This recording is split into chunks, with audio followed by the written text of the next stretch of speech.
national and digitalized economy through its Brand 10,000 SMEs mission. And in this mission, we are happy and proud to have India's #1 business news channel owned and operated by the Times Network, ET Now, as our media partner.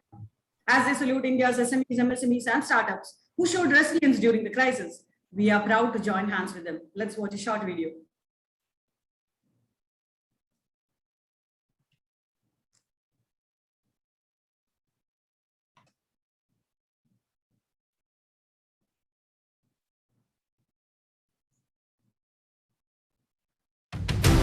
Leaders of Tomorrow, India's longest and most definitive television platform for SMEs and startups. Pioneering and nurturing their dreams into reality and recognizing true leaders who fuel momentum. The Leaders of Tomorrow Awards and Conclave is back. To salute India's SMEs, MSMEs and startups across industries and sectors who not only survived but saw revival and thrived during the pandemic. Have you shown resilience during this crisis? Have you innovated against all odds? Nominate yourself and win the chance to be felicitated at Leaders of Tomorrow's illustrious awards. Register yourself now. Entries open. Presented by IDFC First Bank. Thank you. Let's begin our session by listening to the inspiring stories of SMEs from West Bengal. Let me invite Mr. Abir Mazumdar, founder, director of the Idea Factory, to tell us more about his venture. Over to you, Abir. Mr. Abir, are you there? Yes, I'm there. Yes. Yeah, can you see me? No, if you could tilt laptop a little bit, I can see only your forehead. Right. Yes, perfect. Now we can see you. Okay. So you have 10 minutes. Since the session is very long, I request everybody to keep the time for 10 minutes. First of all, thank you to CIMSME for this wonderful program of handholding SMEs, MSMEs and startups. Because starting times are the biggest, most difficult times, and that if it's coupled with the COVID-19, it's a deadly combination for startups. Because before finding their feet, they find themselves in the midst of a stalling of the entire world, and no business people are not talking business. So essentially, this is a very good initiative by CIMSME for pulling all SMEs together, startups together, and help us hold hands and move together. So that's the first part of it. A little bit about the Idea Factory. My name is Abir Mazumdar. I come from the corporate background. I've been working in MNCs for about 15 years. And then at some point, I decided to start something on my own. And Idea Factory is my brainchild. As the name suggests, I mean, the name says it all. There's not much of idea left in the beyond the name. It is about ideas and it is about implementation. Perhaps this is a good time when we are talking of innovation, when we are starting, every startup comes with something new. So perhaps this is a good time for a company like Idea Factory to start discussions on ideas, innovation, implementation, and work with corporates, startups and MSMEs, and add value to them. We are positioning ourselves as a strategy, training and consulting firm, and we are trying to establish innovation as a center point of businesses, because that will help businesses establish themselves foothold in the customers. Okay, I'll run you through a short presentation. If you can see this. Can this be enabled? There's a small PPT with me. Yes, can I request? It's done. You can share. All right. Can this be seen now? Yes. Right. You can make it full screen. Yeah, I think this is full screen.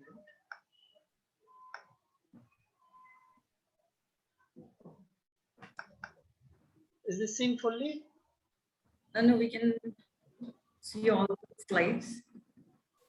Okay, I think we Yes, don't have much time. Slide sharing. Yeah, no problem. Go ahead. I think we don't have much time in this. Okay, so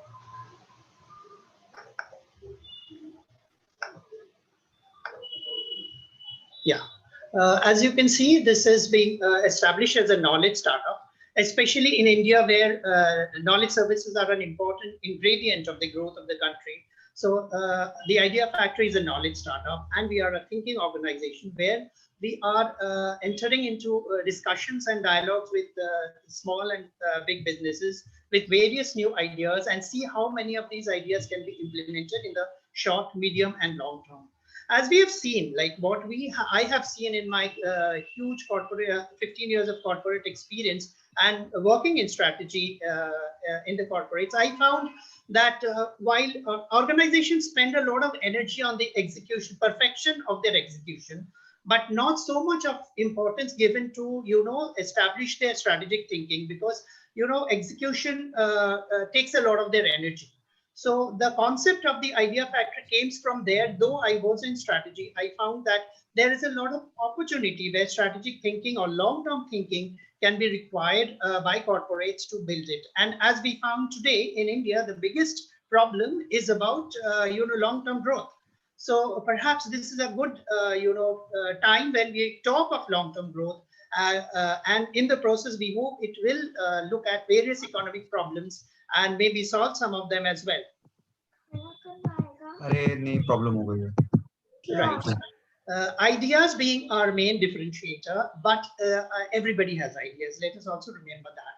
But then the purpose is to convert ideas into reality. So a process of implementation of certain selected ideas and their results that we can see in the customers that we work with. So the entire journey from the ideation process to the final success of the idea will actually bring about the success of the Idea Factory. Okay, so that being the main differentiator, we position ourselves in that process, and in the process also we enable the organization to build an innovation platform on their own, so that they build a sustainable model of innovation and discussions of idea sharing within the organization, so that they don't have to depend upon outsiders for more and more implementation. Okay, we come in for new projects. But for running of their old projects or small tweaking of the products, of course, the companies have to build their own setup. In today's times, I think the biggest problem or biggest gap is because everybody is running through sales and operations. I mean, the idea exchange platform is not very strong in organizations.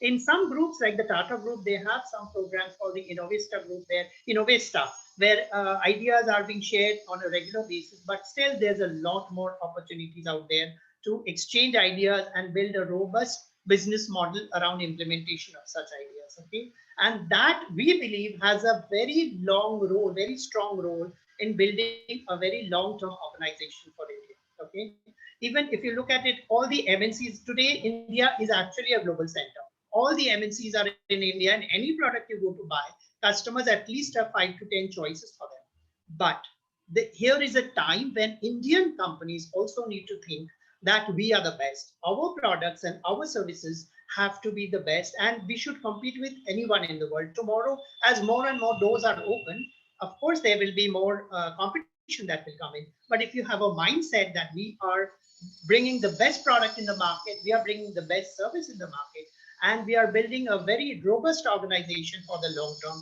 I think that is a 50% of the battle is won.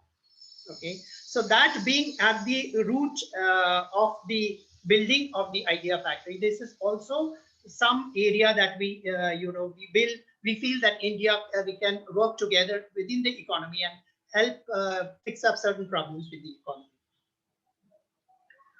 This is largely a slide where we are talking of superlative growth of organizations. Okay, and that is very important in today's times, because today businesses have lost their rhythm, and since they have lost their rhythm, it is important to get the hope back.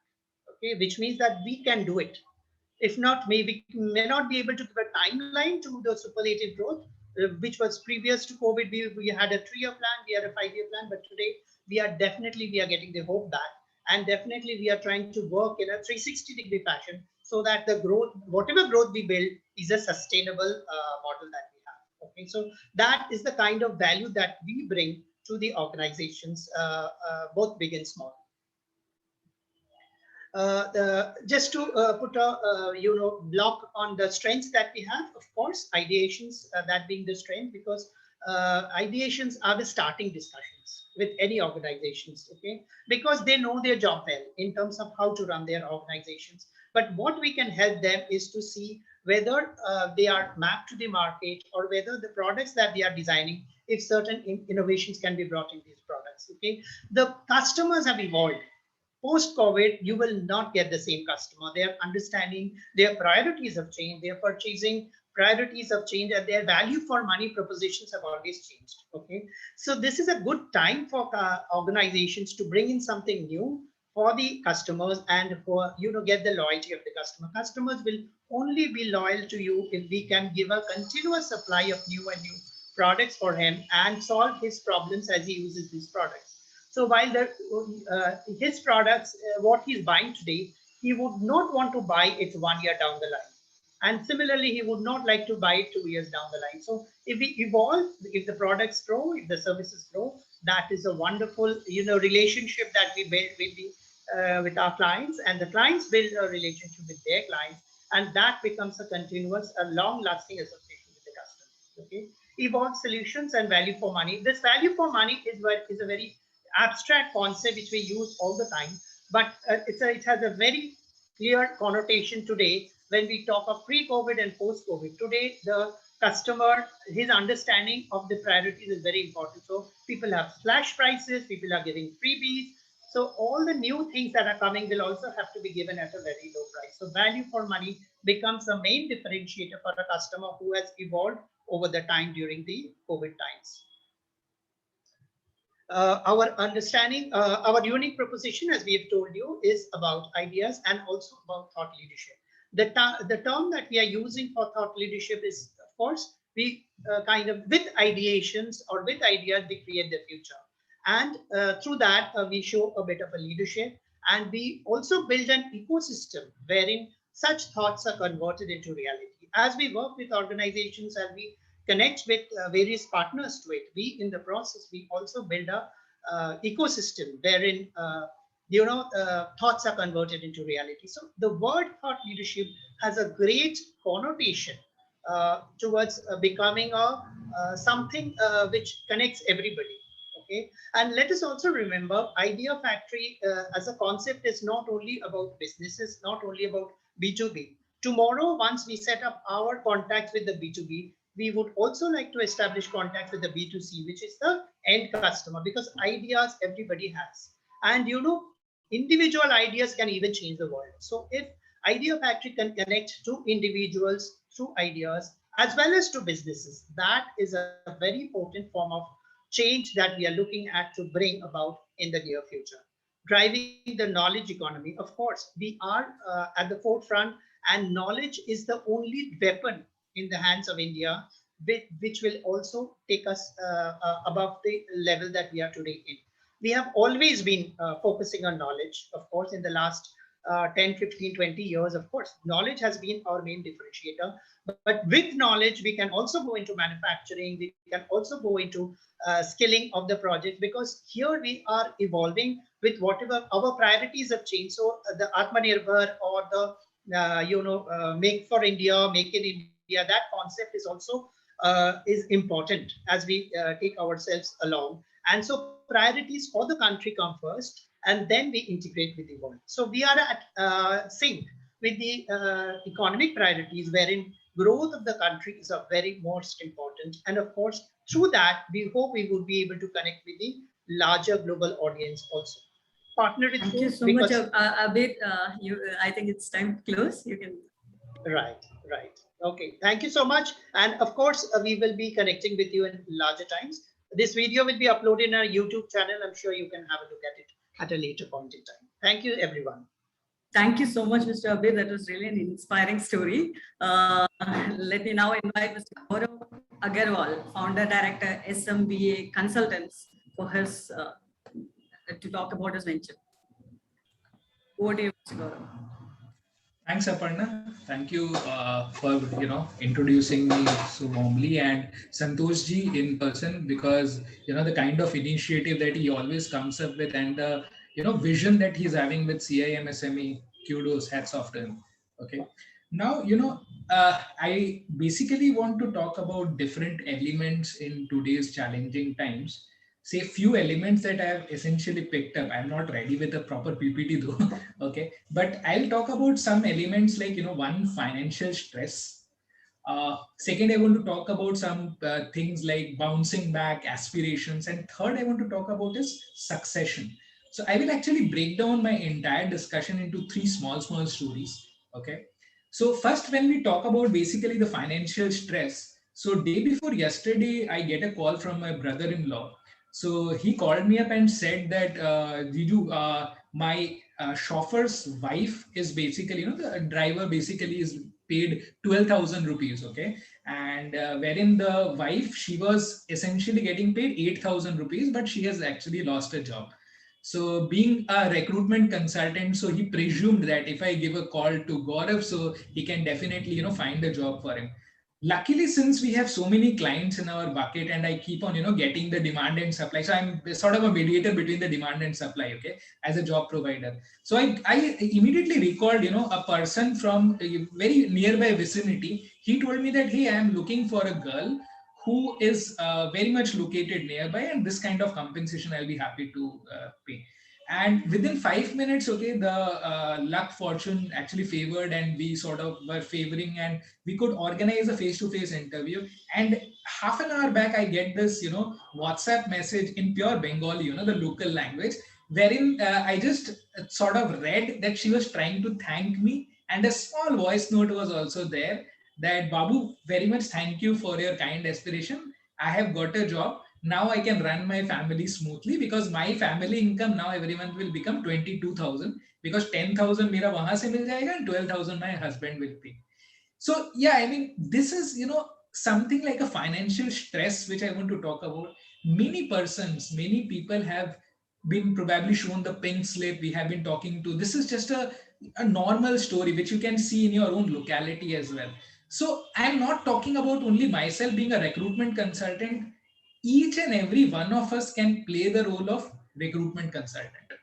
There is no harm in probably just pushing a WhatsApp or putting a WhatsApp status that, okay, this person is probably looking for a help. Trust me, you might not earn money, but you will earn whole lots of blessings out of it. So I want to first and foremost talk about this financial stress. Whoever you see or hear in terms of financial stress that these people are suffering or probably are looking for a job, because financial stress can be mitigated. Either you do a business which is rewarding, or you get a job which gives you salary. I'm being brutally honest out here. There are only two options here, right? So you need to find a way how you can help that person in financial stress and try and help that person out. Probably it was, all the things got collided and we could help that person. There are so many more stories which are revolving around us, but kindly a small request through this platform, try and help more and more people in the financial stress. The second element of my discussion comes about a story of bouncing back. Okay, bouncing back and aspirations. I'll tell you what, a homemaker, basically a homemaker from a place like Raipur, okay, she was already working somewhere prior to her marriage. But since she got relocated to a tier 2 city from a so-called metro city, obviously now she is not having a job. So what we have done as a consultancy is we have started this franchise division. So what we do, we actually appoint them as our franchise partner. So what happens? It's a simple model wherein they get an opportunity to work as our partner under the umbrella of SMBA consultants. And the story then begins. The feeling of first becoming an entrepreneur and then ruling the show, that feeling of becoming their own boss. So you can just imagine a female homemaker who had been out of job for say 4 years due to her family commitments or the new family. Now she can proudly say, I am an entrepreneur. So when you see that transition in their Facebook title from a homemaker, simple homemaker, to an entrepreneur, that feeling itself is something else.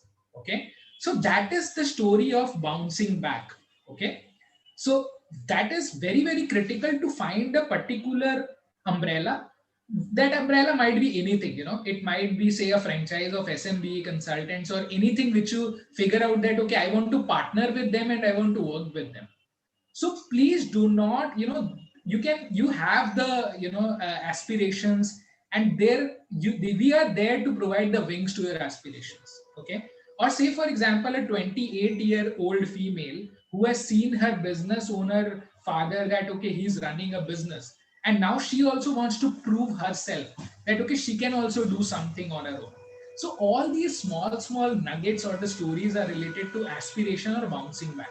And that is what also we do as a consultancy. We provide a franchise opportunity to all the, entrepreneurs, those who want to get into the field of entrepreneurship, want to learn with us, grow with us for a tenure of 5 years. We help them through the franchise association. Okay. Now, my third piece will basically talk about succession. Okay.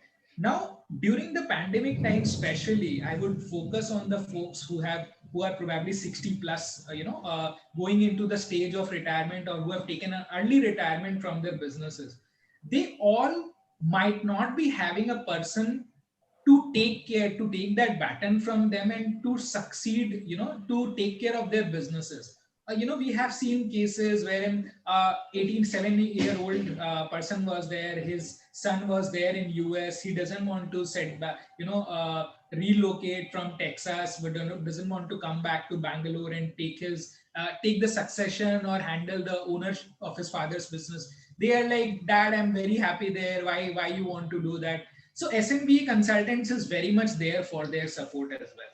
So if you want to, in a very legalized pattern, if you want to take an exit and sort of handhold, you need that handhold service, you need that kind of an advisory that, okay, what do we do in this kind of a scenario?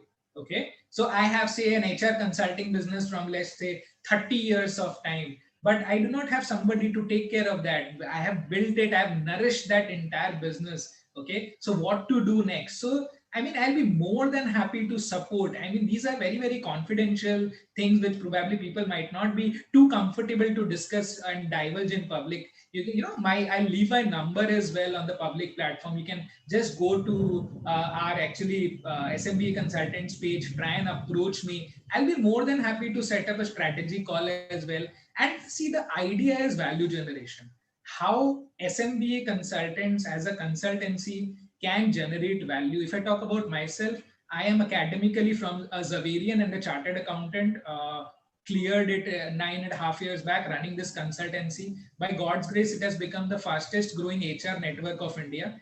It is having close to 40 units across 11 cities of India. And yeah, we are growing.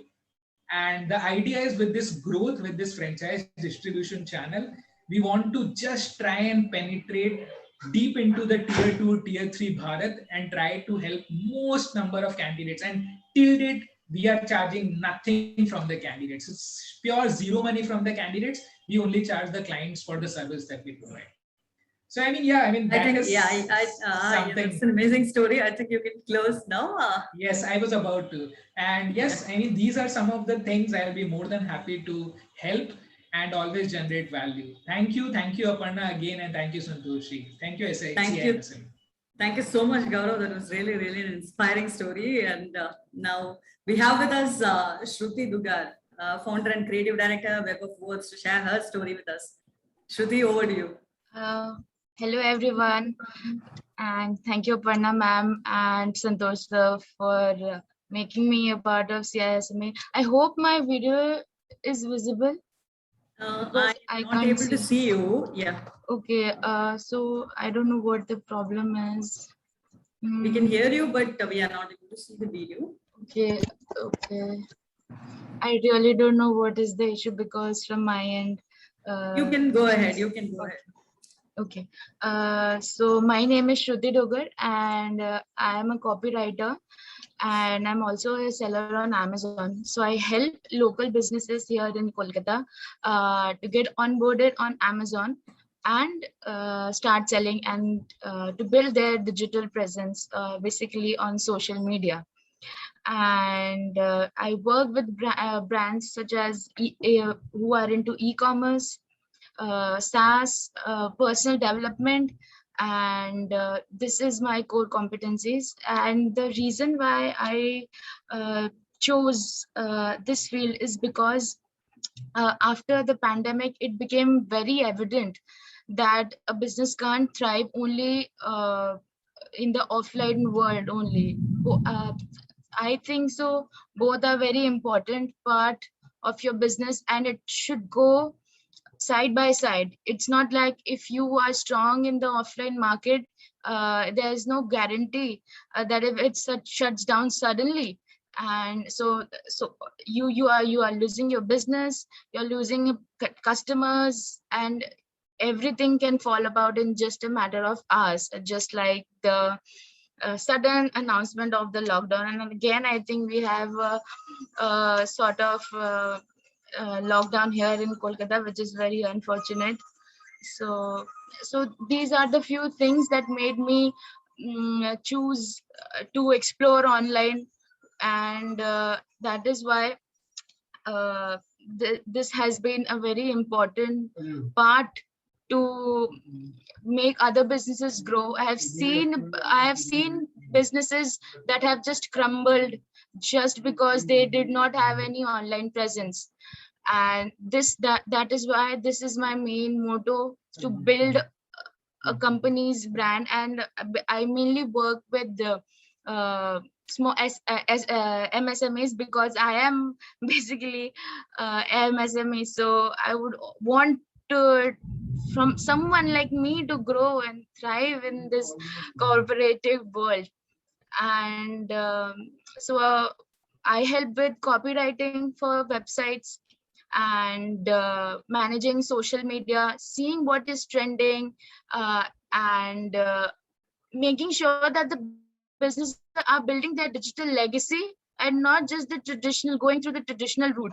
So if a business is doing good in the Indian market, they have a huge potential in the American market. Say suppose Ayurveda is hit in India, but it's still very unexplored in say maybe in Berlin. So the client I'm currently working, it's a very niche in personal development. So what I felt was that they are building something for the Berlin market, but then I suggested you should make this product available to global audience, because not just monetarily, but it will benefit other people as well. So we have to make sure that we don't keep anything just to ourselves. We should share it anyone. And it's obvious, if we are sharing it with 500 people, maybe only 5 people are interested. But if we are able to make an impact in those 5 people's life, and then their businesses are able to make impact in just 2 people's life, that's a great thing to do. So I think so having an online presence for any sort of business, so the market potential is huge, and for any businesses, an online presence is a must.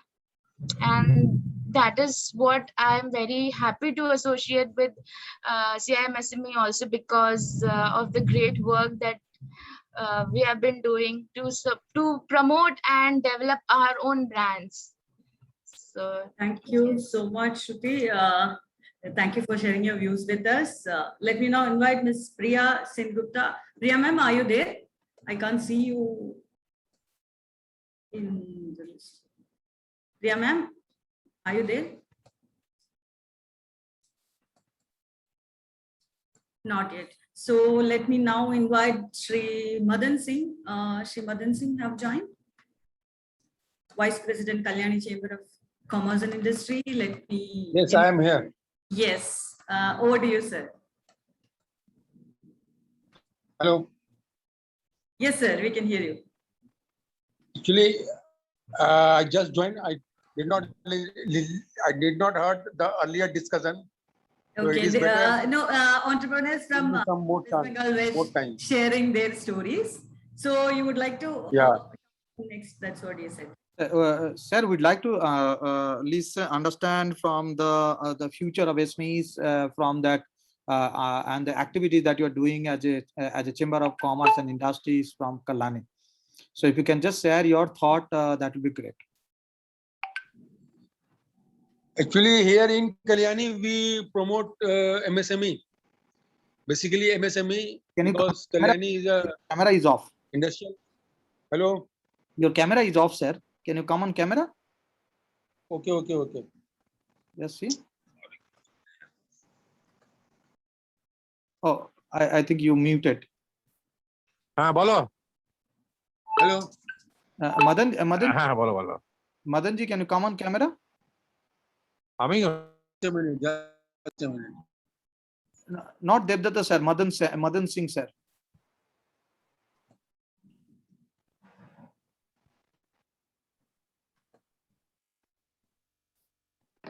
I think he dropped out. Sir, I think you are not able to switch on the camera, so you can go on. You can proceed, no problem. Yeah, Miss Priya also have joined. Madan sir, are you there? Okay, see, he has muted, so let's proceed with. Okay, let me invite Ms. Priya Sengupta to share her inspiring story. She is the founder, owner of Altaview and Chief Dishari, which is a non-profit. Over to you, ma'am. Okay. Thank you, Aparna. Thank you very much. Glad to be on this forum. I am Priya Sengupta, and I am originally from Calcutta.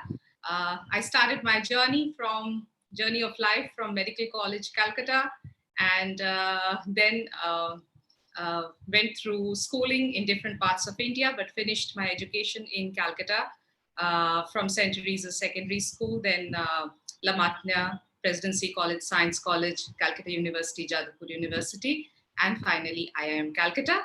Thereafter, I went into the corporate sector. I was with the corporate sector for about 15 and a half years, seven corporates in different industries, different types of organizations, Indian multinational, foreign multinational, business consulting organizations, research organizations, etc. And 11 years back, I started my entrepreneurial journey. So it has been a very lovely 11 years, and I look forward to many years of entrepreneurship. So initially, I started off with large scientific and medical conferences, so events where I would be bringing in doctors from different parts of India and also from the other countries to discuss and to talk about new medical advances, surgeries, etc. So I was the person who brought, me and my organization, we were people who brought British Medical Journal first time into India to do their classes and have have very intense programs in India. Before that, British Medical Journal used to only have their publications sold in India, but that was the point from which they started their journey of training and educating doctors coming to India and doing that. So business grew, and from one thing led into the other. So I got very soon into the training business and started working with corporates, several corporates. It was highly successful, and that led me into coaching, even CXO level coaching. And thereafter, it has been an inroad into counseling people one-to-one. There are many corporates who are my clients, and I provide them not only training services, but also coaching and counseling services, that is one-to-one for their employees. I have been teaching ever since I quit the corporate sector. So along with my entrepreneurship, I have been teaching at places like Jadavpur University, MDI, Indian Maritime University, etc. So I have access to very large numbers of young people who are graduating every year, and they are more than happy to come and work with me. So this has helped me immensely to start off new businesses. And now we have Altaview Publishing. We publish books and magazines. We have Alterview Academy, we have Alterview Technologies, and Remind, which is completely now dedicated into reorganizing the mind and training, coaching, and counseling. So it has hived off into several businesses. Life is very good as an entrepreneur. And most importantly, I get to work a lot with young people, and I'm able to provide them opportunities. So that is a very big plus point, because I feel that is where an entrepreneur makes a difference, that is giving jobs to people. So that is happening, and I'm very happy with my life, and I look forward to many years in entrepreneurship and bringing forth many of my students also into entrepreneurship. Thank you very much. If you have questions, I'll be more than happy to address them. Thank you so much, Priya ma'am. It was truly inspiring as always. We don't have time to take questions, so let's go to the next speaker. Let me now invite Shri Madan Singh, Vice President, Kalyan Chamber of Commerce and Industry. Yes. Over to you, sir. Hello. Yes, sir. Myself, Yeah. Madan Very Singh, Vice President, Kalyani Chamber of Commerce. We are running our industry in Kalyani from last 40 years. And we are the leading manufacturer of surgical cotton, surgical dressings, and health hygiene products. Kalyani is a nice place. We promote a lot of small scale industry over here. It is a very near to Calcutta, just 60 kilometers from Calcutta, with a very good infrastructure and very good connectivity with Calcutta by trains and road also. So we can welcome our other entrepreneurs friends if they interested to invest in Kalyani or to start small entrepreneurs in Kalyani. We are here to help him in all sorts of matter.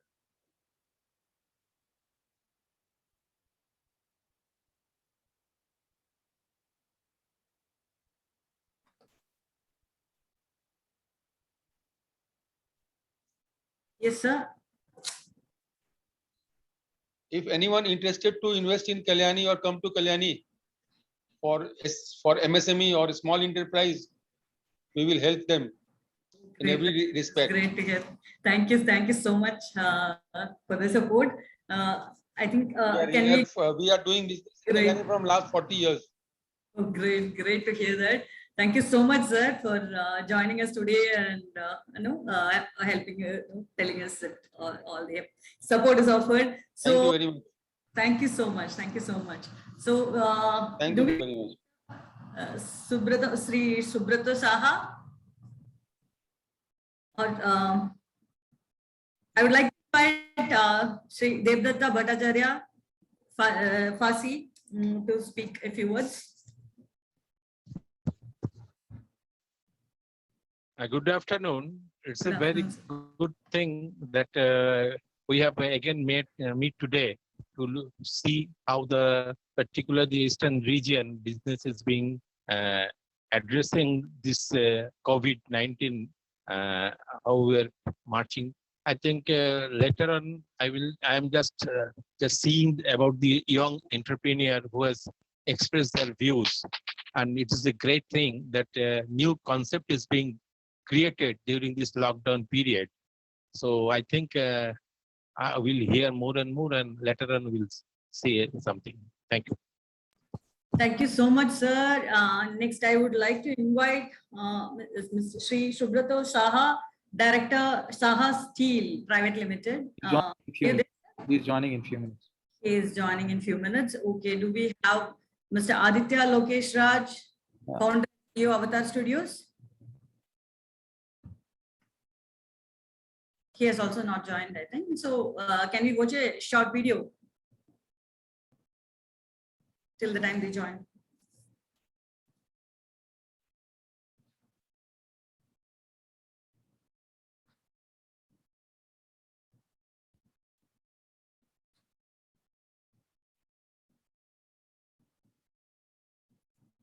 I think two of our speakers are yet to join. Yes.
Yeah, Mr. Saha have joined now.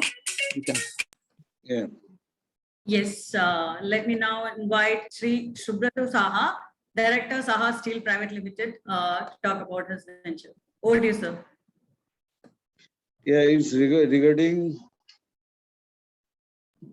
Yeah, this is Shubhrato Shah. I Yes, think. we are introducing the entrepreneurs are talking about their ventures. So you can talk about your venture. Okay. I mean, please forgive me for not sharing the video. I'll just talk to everybody. We are into pre-engineered steel buildings and prefabricated houses. Our company has made more than 750 buildings across India. We are authorized construction solution partner of Tata Steel Limited and Tata BlueScope Steel Limited. Uh, uh, in short, you can call it green buildings, and it is prefabricated completely because of the pollution and because of restriction on the kind of items that normally people use for clay bricks, etc. This is the best alternative across the world, and over a period of time everybody will definitely convert into it. We have seen our neighboring country, even in Bangladesh, if you go to Dhaka, in Dhaka city itself, you will see at least 100 buildings, which is G+7, G+10, G+9, five-star hotel buildings. They are also made of steel. But I don't know in this part of the country why people have not yet, gone into steel buildings the way that even countries like Bangladesh have gone.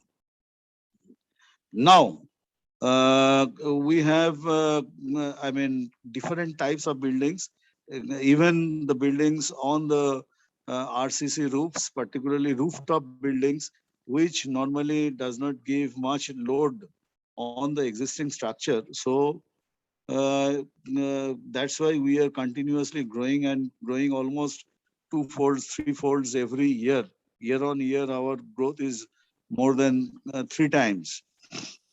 We are also registered vendor for Tata Steel, giving them the portable cabins, portable offices, portable dwelling houses, and collapsible buildings. So these are like, the bungalows, right from bungalows to your indoor stadium, right from showrooms, peak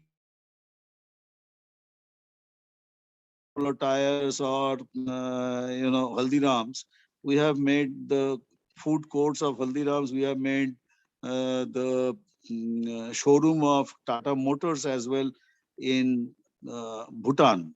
So in Bangladesh, in Bhutan, in Nepal, as well as in India, we are doing this. Our work has appeared in World Steel magazine when we did 88 rural schools in 90 days in the Ganjam district of Odisha. So this is our key business, that is pre-engineered steel buildings, prefabricated houses, and even with wood finish steel, there is a product called Nest in Bungalows, and you hardly will be able to differentiate between actual wooden bungalow or whether it is made of steel. So this complete green buildings we have given to the tourism department of government of West Bengal. We have given forest bungalows to government of West Bengal as well. And the banquet halls, maybe disaster management is very easy. You can store at least 500 or 600, 700, thousands of rooms in collapsible or knockdown condition. Even if any emergency happens or disaster happens, you can use them. So this is the kind of business we are into, and we are authorized partner of Tata Steel, Tata BlueScope Steel. So this is our business. Thank you. Thank you, everybody.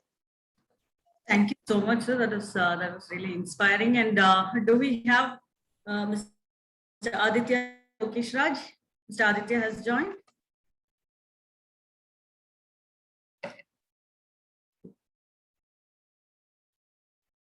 I don't think Mr. Aditya is here. Are you there, Mr. Aditya?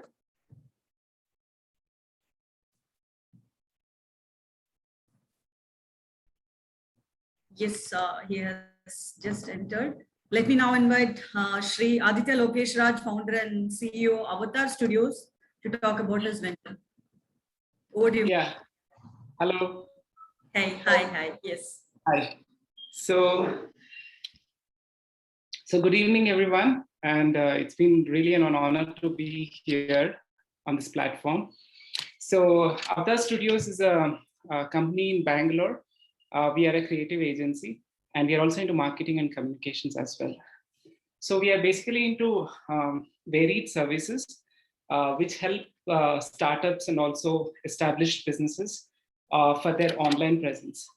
So we are into branding, strategy and positioning. We are also into graphic design, video productions. We have our own studio space here in Bangalore. We have 2 studios. One is completely dedicated for e-learning and product shoots. We have a green screen studio, and we also have an audio recording studio for voiceovers, music, and mixing and mastering. And we do have, we are also into website design and digital marketing as well. So we're already doing for a couple of companies, starting with in e-commerce companies like food products. There's a company called EFGH Foods, Nearest Mattress. There are very good brands from Bangalore for whom we are doing service. And we are also into photography, product photography, and all kinds of video productions, either it could be corporate videos, e-learning, demo shoots, short documentaries, and explainer videos, 2D and 3D explainer videos. So, and finally, the digital marketing, which is the most important thing. So we are into running, doing SEO, search engine optimization, social media optimization. We are also into running campaigns, and we have had a very successful outcome for the campaigns that we have run for our clients. So there are about 8 to 10 clients currently who are on retainer basis with us, for whom we regularly engage on right from designing to execution. And yeah, that's about Avatar Studios. Yes. Thank you so much, Mr. Aditya, for joining us and telling us about your venture. Yes. With that, we have come to the end of the first session of today. I think we have 10 minutes to go. If we could play a short video, that would be great of our activities. We are doing a lot of Leaders of Tomorrow, India's longest and most definitive television platform for SMEs and startups. Pioneering and nurturing their dreams into reality and recognizing true leaders who fuel momentum. The Leaders of Tomorrow Awards and Conclave is back to salute India's SMEs, MSMEs and startups across industries and sectors who not only survived but saw revival and thrived during the pandemic. Have you shown resilience during this crisis? Have you innovated against all odds? Nominate yourself and win the chance to be felicitated at Leaders of Tomorrow's illustrious awards. Register yourself now. Entries open. Thank you so much. I think we still have time, so we can just watch a video of our upcoming summit as well.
Yes, with that, we have come to the end of the first session of today. Thank you so much for joining us. It was wonderful listening to such inspiring stories from our MSMEs, and keep inspiring and keep making India proud. So let's go to our next session. Good evening, friends. Confederation of Indian Small and Medium Enterprises, in association with FASII, Eastern Region, GRIHA, Cybersecurity Center of Excellence, National Stock Exchange, and i-TTO, FITT, IIT-Delhi, is proud to host this knowledge series under BrandIndia 10,000 SMEs, West Bengal edition. This is the first edition of this series, and we will be bringing more sessions like this, which will be helpful for MSMEs to stay updated with what is happening around the world and what they need to do if they need to scale up and grow along with the world. I'm Aparna G. Kumar, Director, Strategic Initiative, CMSME, and your host for the day. On behalf of CMSME, I welcome you all to this wonderful evening. The Brand 10,000 SMEs mission is to assist small businesses by making access to education, collaboration, domestic and national markets, capital, and business support services more readily available to them.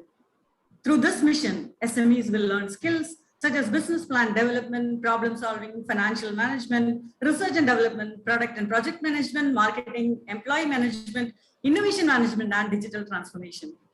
The mission will open doors for MSMEs to learn from and be mentored by business owners, as well as provide assistance to those new to entrepreneurship in the form of one-on-one advising. The Brand 10,000 SMEs focuses on practical skills that managers can implement immediately in their companies. Small business owners will learn new practices that increase their growth, and they will also begin to craft a growth plan that is custom tailored to the individual businesses. And in this mission, we are happy to have India's #1 business news channel, owned and operated by the Times Network, ET Now, as our media partner. As they put India's SMEs, MSMEs, and startups who showed resilience during the crisis, we are proud to join hands with them. Let's watch a short video.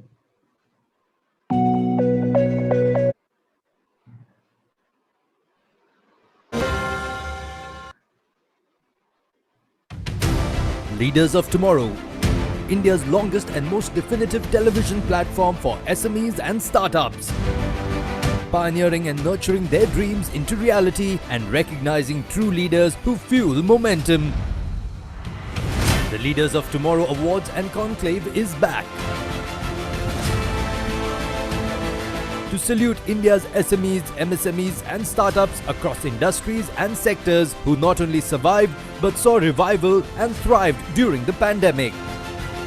Have you shown resilience during this crisis? Have you innovated against all odds? Nominate yourself and win the chance to be felicitated at Leaders of Tomorrow's illustrious awards. Register yourself now. Entries open.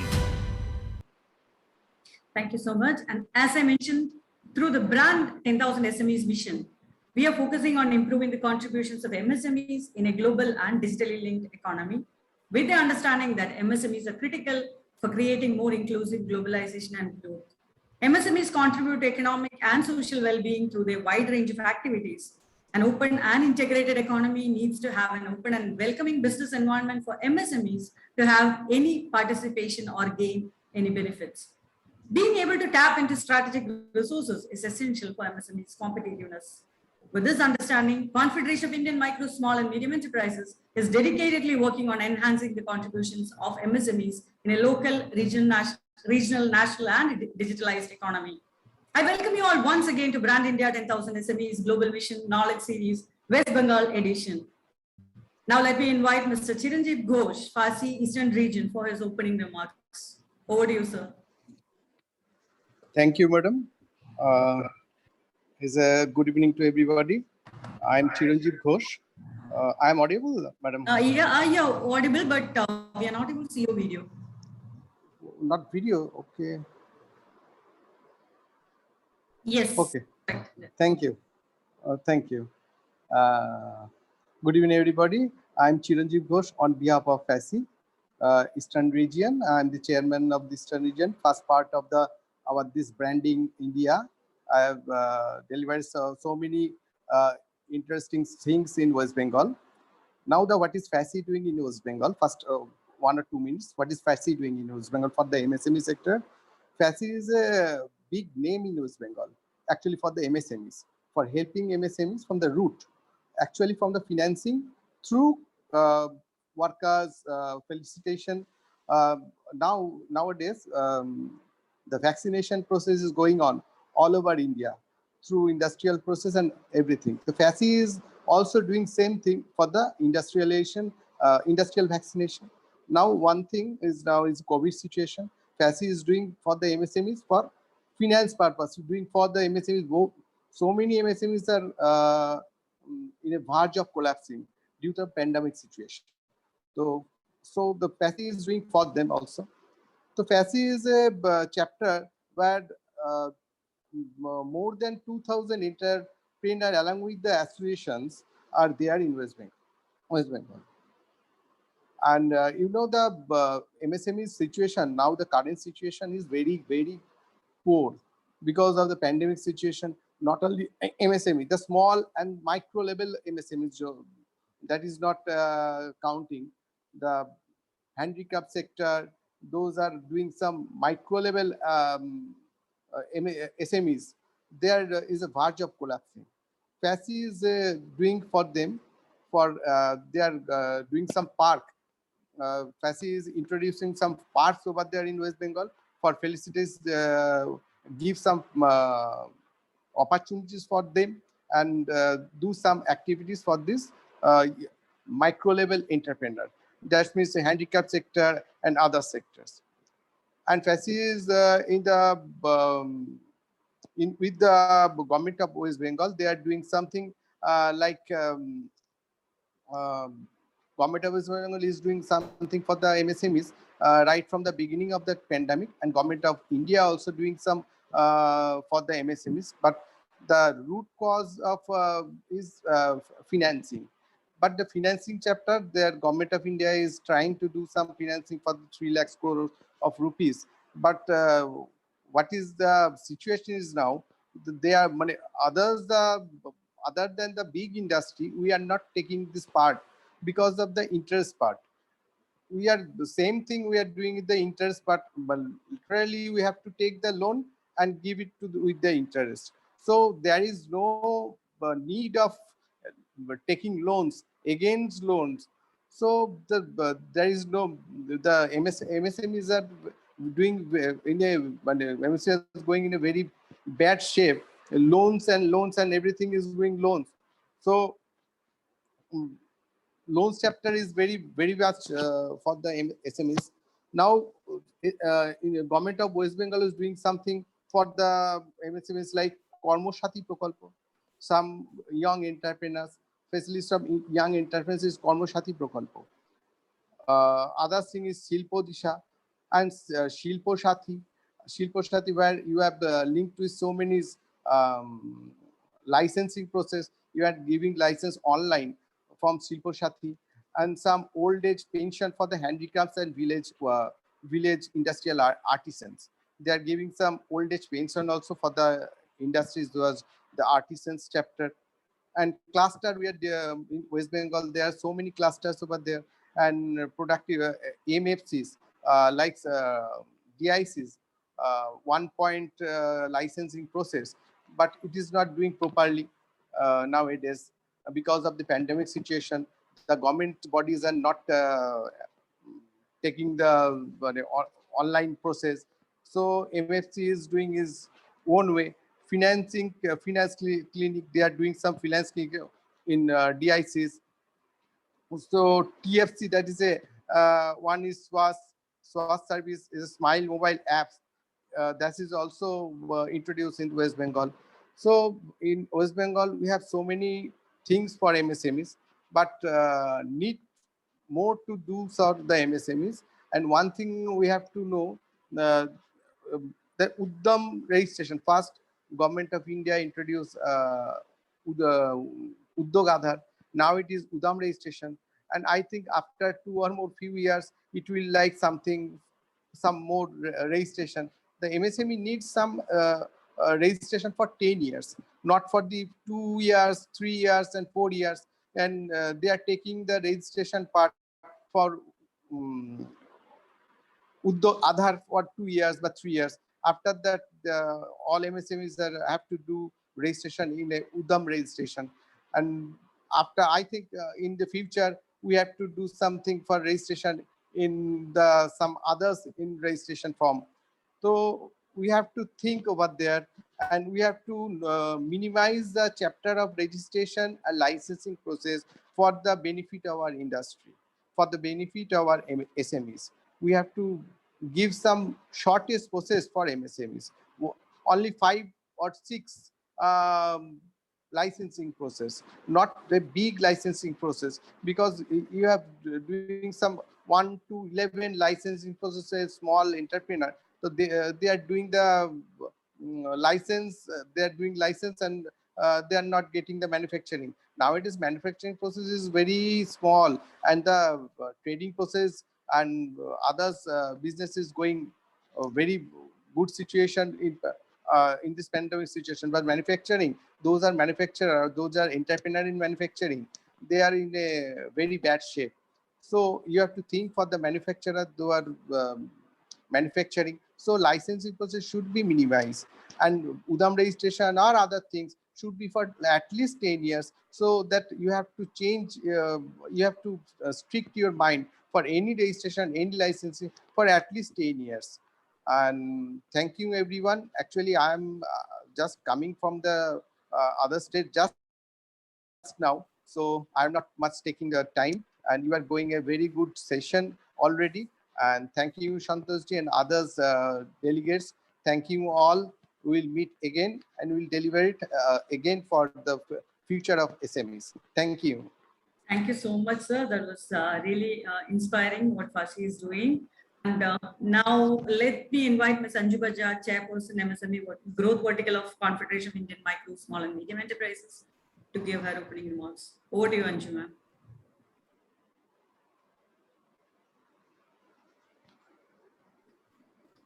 You are on mute, Anju, ma'am. Sorry. Thanks, Yes. Aparna. Now you can hear me? Yes, we can hear. Yeah. Namaskar to all of you, and it's a great pleasure to be among all of you here today. And though the pandemic has been a little disastrous, so its impact has been very on small businesses, tremendous. So many enterprises, they take birth, they grow, they face obstacles, overcome them, and sometimes, they die too. So it's important that small enterprises win their struggles and to solve the problems, and making our members aware of the opportunities in the field of banking, marketing, exports, documentations, skills, and policies in different sectors. The CIMSME has come a long way to pave the future of MSMEs today. The need of the hour is how to remain flexible and yet more efficient. So the CIMSME has marched towards the growth of MSMEs and also collaborated in different fields with many organizations to work jointly. The various state chapters headed by the intellectual team are part of our organizational growth. There are many paths to success, and we need to explore one option and choose a field that we are passionate about and avail the opportunity as it comes. So we cannot achieve success all alone. There has to be a teamwork, there needs to be leadership, and there needs to be collaboration too. So to bring the entrepreneurs from all sectors of MSME under one umbrella and giving them immense opportunities domestically and globally is the dream of our founder of this noble beginning, Mr. Santosh Ganesh. He has been the driving force for all this.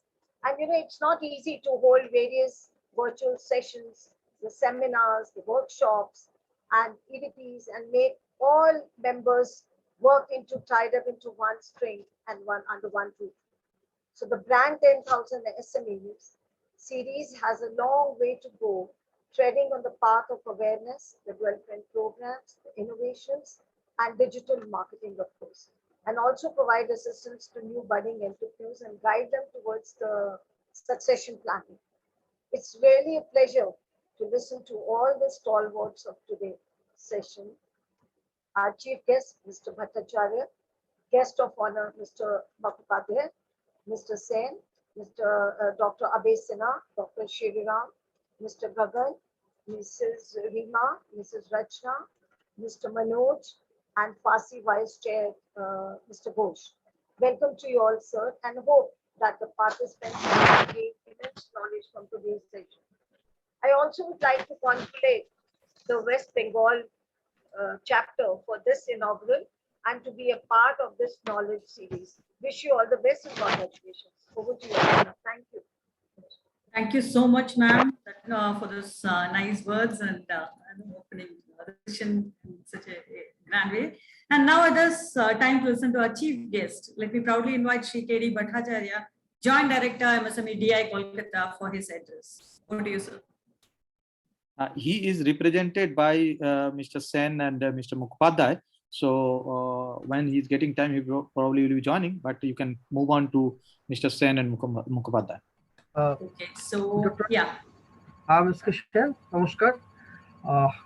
It's a matter of great pleasure for us on behalf of MSME Kolkata. I thank heartily to Confederation of Indian MSME and FASII and other associates for organizing such a wonderful webinar on knowledge series under Brand India 10,000 MSC's West Bengal edition 1.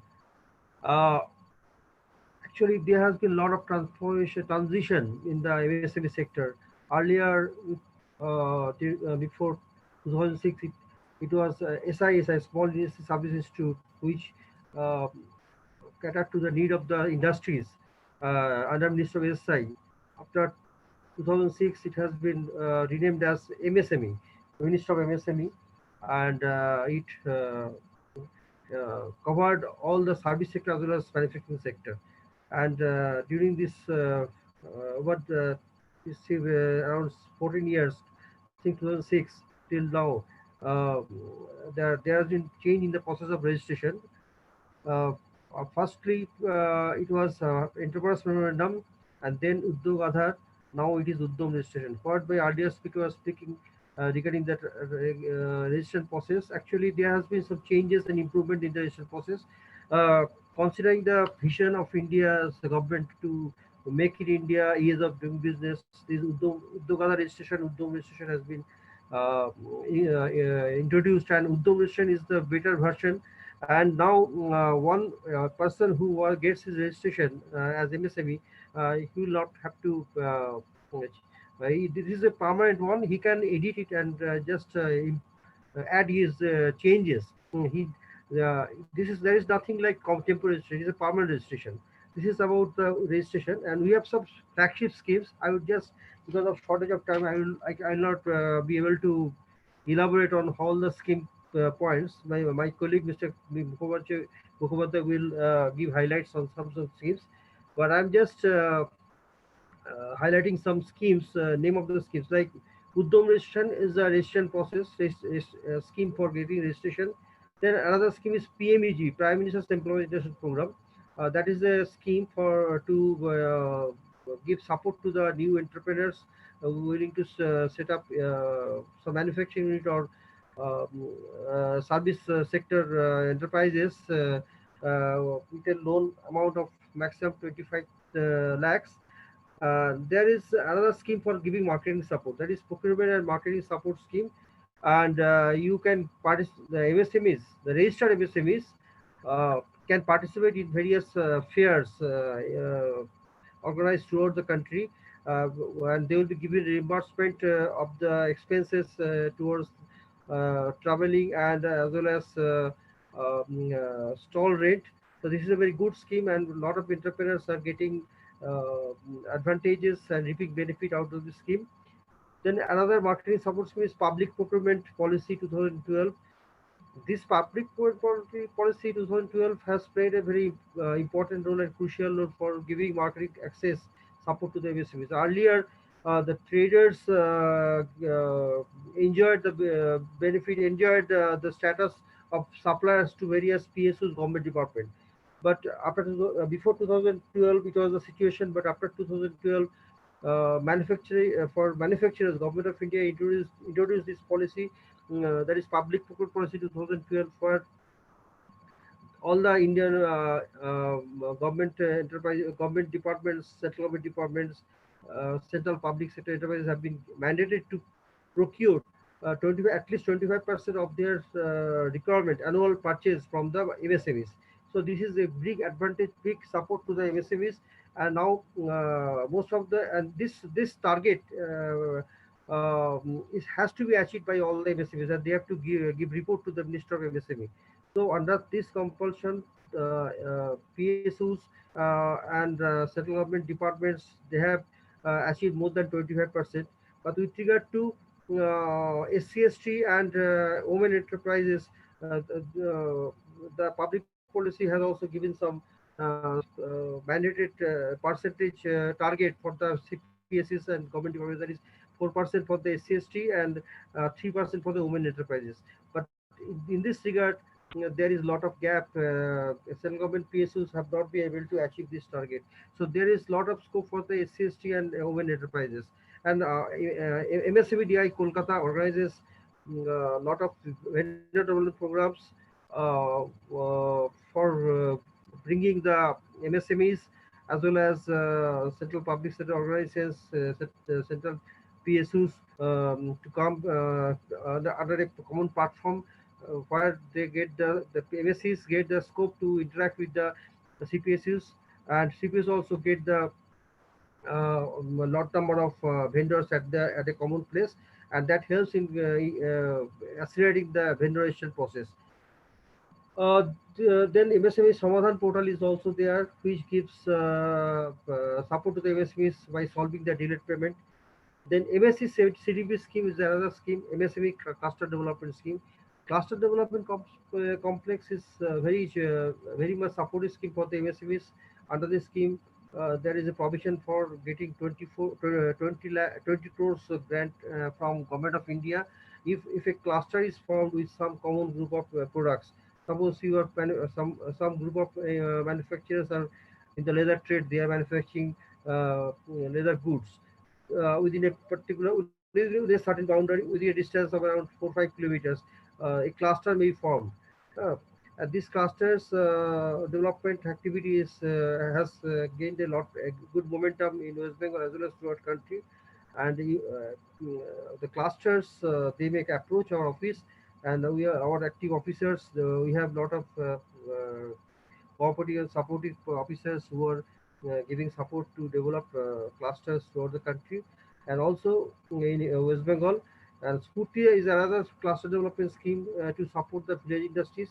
You can get grant of around 2.5 crores to 5 crores for clusters with less than 250 members, and for clusters 500 members. For cluster 250 members, you get support up to 2.5 crores, and for clusters less than 500 members, you can get 5 crores support. So these are the schemes, and you have to apply online, and there is a procedure, and we can guide you if you visit our office, and if you are in touch with us, you will not have any problem. Enterprise will not have any problem to get support. And also there are a number of schemes in operation under our department. There is credit guarantee trust schemes, that is 3GTMS schemes. Guarantee a person has not have to give any mortgage for this mortgage for loan under the CGTMS schemes. Then we also give guidance with regard to preparation of the project report. We have number of project profiles on different products and services. IPR is another scheme.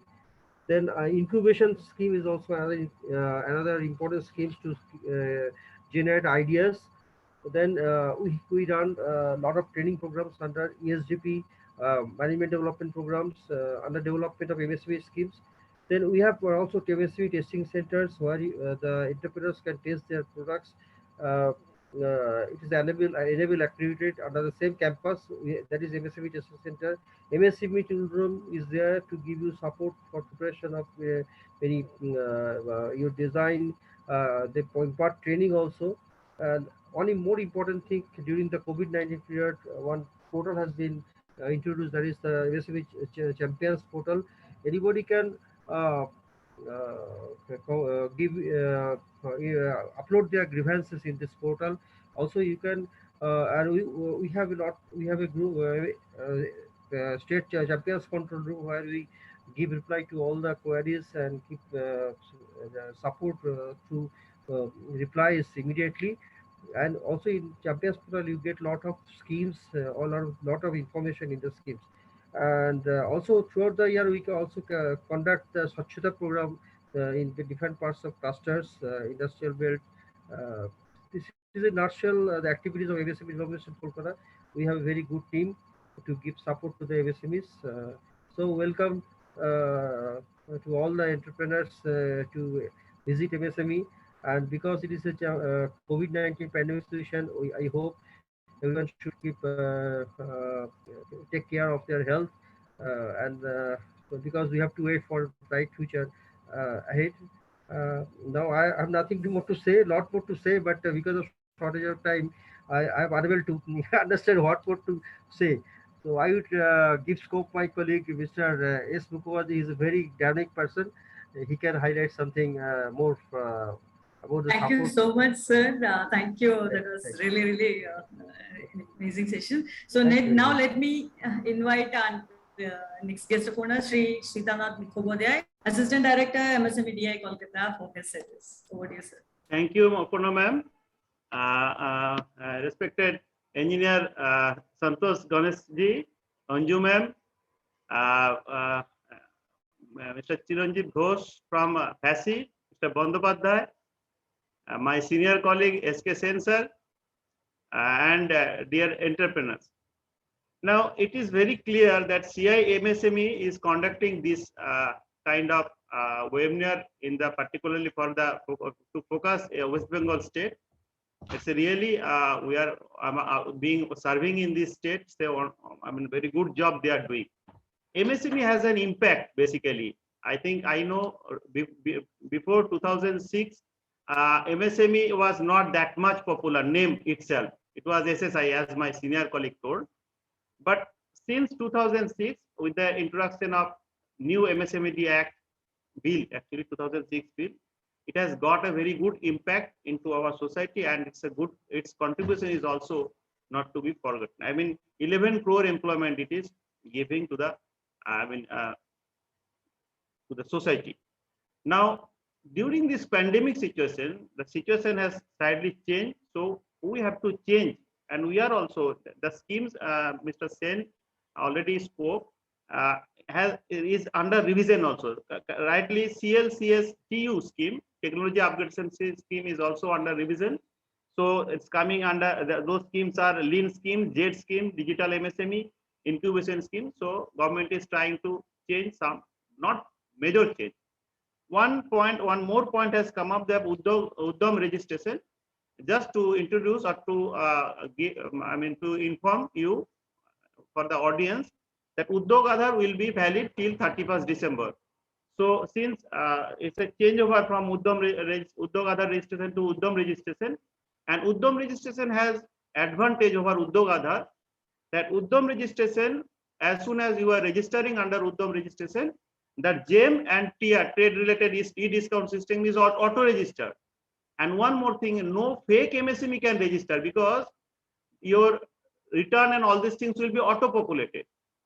So after introduction of Uddam registration since 1st July 2020, there are a lot of changes, and MSMEs were facing a lot of difficulty for. So our being an MSME DI, state, state main contact point for registering and development of promotion and development agency from the central government part, we have taken some steps.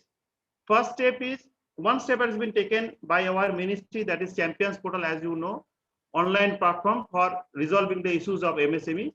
And till date, we have already solved more than 1100 cases. Out of that, more than 100 of delayed payment nature. And out of delayed payment nature, 15 or 16 cases has already been resolved. Because once that delayed payment is being registered, they register in our Champions Portal, we generally advise them to register in Somadhan portal. And Somadhan portal means it is going to the state government grievance cell. It is been headed by Director MSME, state government, and we have a good licensing work to resolve those issues. So even the pandemic situation, they are also taken a very pragmatic step for conducting this arbitration and counseling on online mode. So online has a good role, a very big role for development of MSME, particularly in pandemic situation. One more success story I'd like to share through this platform, because maybe another 2-3 minutes, ma'am. 2-3 minutes, I may be permitted. Yes, you have. Yeah, you have 4 minutes. That is why I was calculating that 15 minutes gap. So see, one more thing that we have immediately made list of more than 150 units who are manufacturing COVID item, particularly PPE and all these things, and we circulated. Particularly, Hensa has taken a very good initiative for preparing this list. He is the leader of this particular area, and we have circulated this small MSME list to all PSUs, central government departments, corporate sectors, and related agencies who consume particularly, and we are helped to face that crash crunch or facing that great difficulty of pandemic situation, particularly for MSME sector. This was the thing our MSME did. One more thing I'd like to share, through this platform, that after 2016, views of MSME, particularly Central MSME Ministry, has changed a lot. Like more and more online or digital platform are being introduced. Then this introduction of new kind of registration, flawless registration process. That is why Uddog Aadhaar to Uddam registration is a quick change, because in Uddog Aadhaar we have faced lot of fake units. Taking the name of why? Because they have no GST part. They have sometimes they have no legal entity. Sometimes traders are being registered. These things has been sorted out, and till it's under improvement process. So we have to be with that. And during pandemic situation, government has declared lot of relief. Financial relief. You know that ELC, Emergency Credit Guarantee Scheme, then subvention scheme, then what is that called, for NPA, recovering of NPA, fund of funds.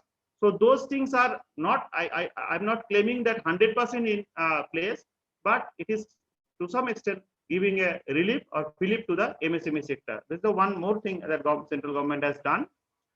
And one or two things I'd like to say: the intellectual property right is also giving protection for the intellectuals or for the property of MSME sector, particularly industrial design, product, then what is that, copyright, then trademarks. All these things are being protected. So that part, every institute has been established with IPX. One facility, intellectual property facilitation center has been set up.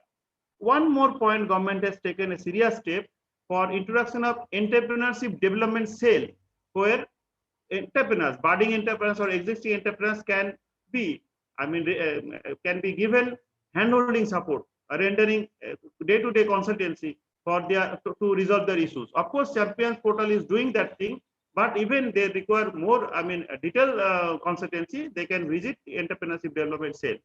So hope. CIMSME, I heard still I think, ma'am, you may be knowing that from 2018 they send lot of correspondence to MSME, particularly MSME DIs. I heard I've also received, and since 2018 they are doing in a very good impact in this sector. I hope your effort and this age-old effort certainly boost and give a positive impact for the MSME sector. And our main challenges to particularly to come out this situation, financial crunch that is faced by MSME sectors, the impact of COVID situation for these MSME sectors, particularly in the case of employment, particularly in the case of contribution of GDP, as well as export.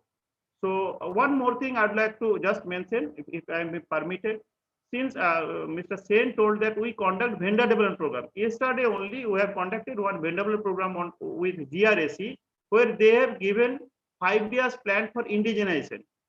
Today I already logged in still very beginning of your session. So I heard there are a lot of dynamic entrepreneurs who also produce engineering items as well as service items. So they can participate GRS's that indigenization process they have already spelled out the 5 years plan up to 2024-25. So if they can participate various mode, it will be helpful, and it will also help for the growth of MSME.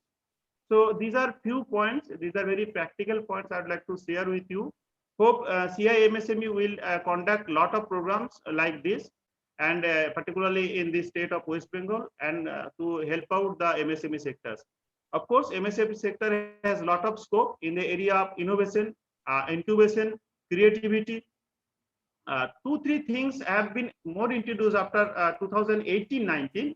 That is your art-based industries, Ayush, as Gaurav or someone was mentioning, Ayush, and social entrepreneurship. Here, two small entrepreneurs. Two entrepreneurs. They were telling that someone is helping for Amazon processing.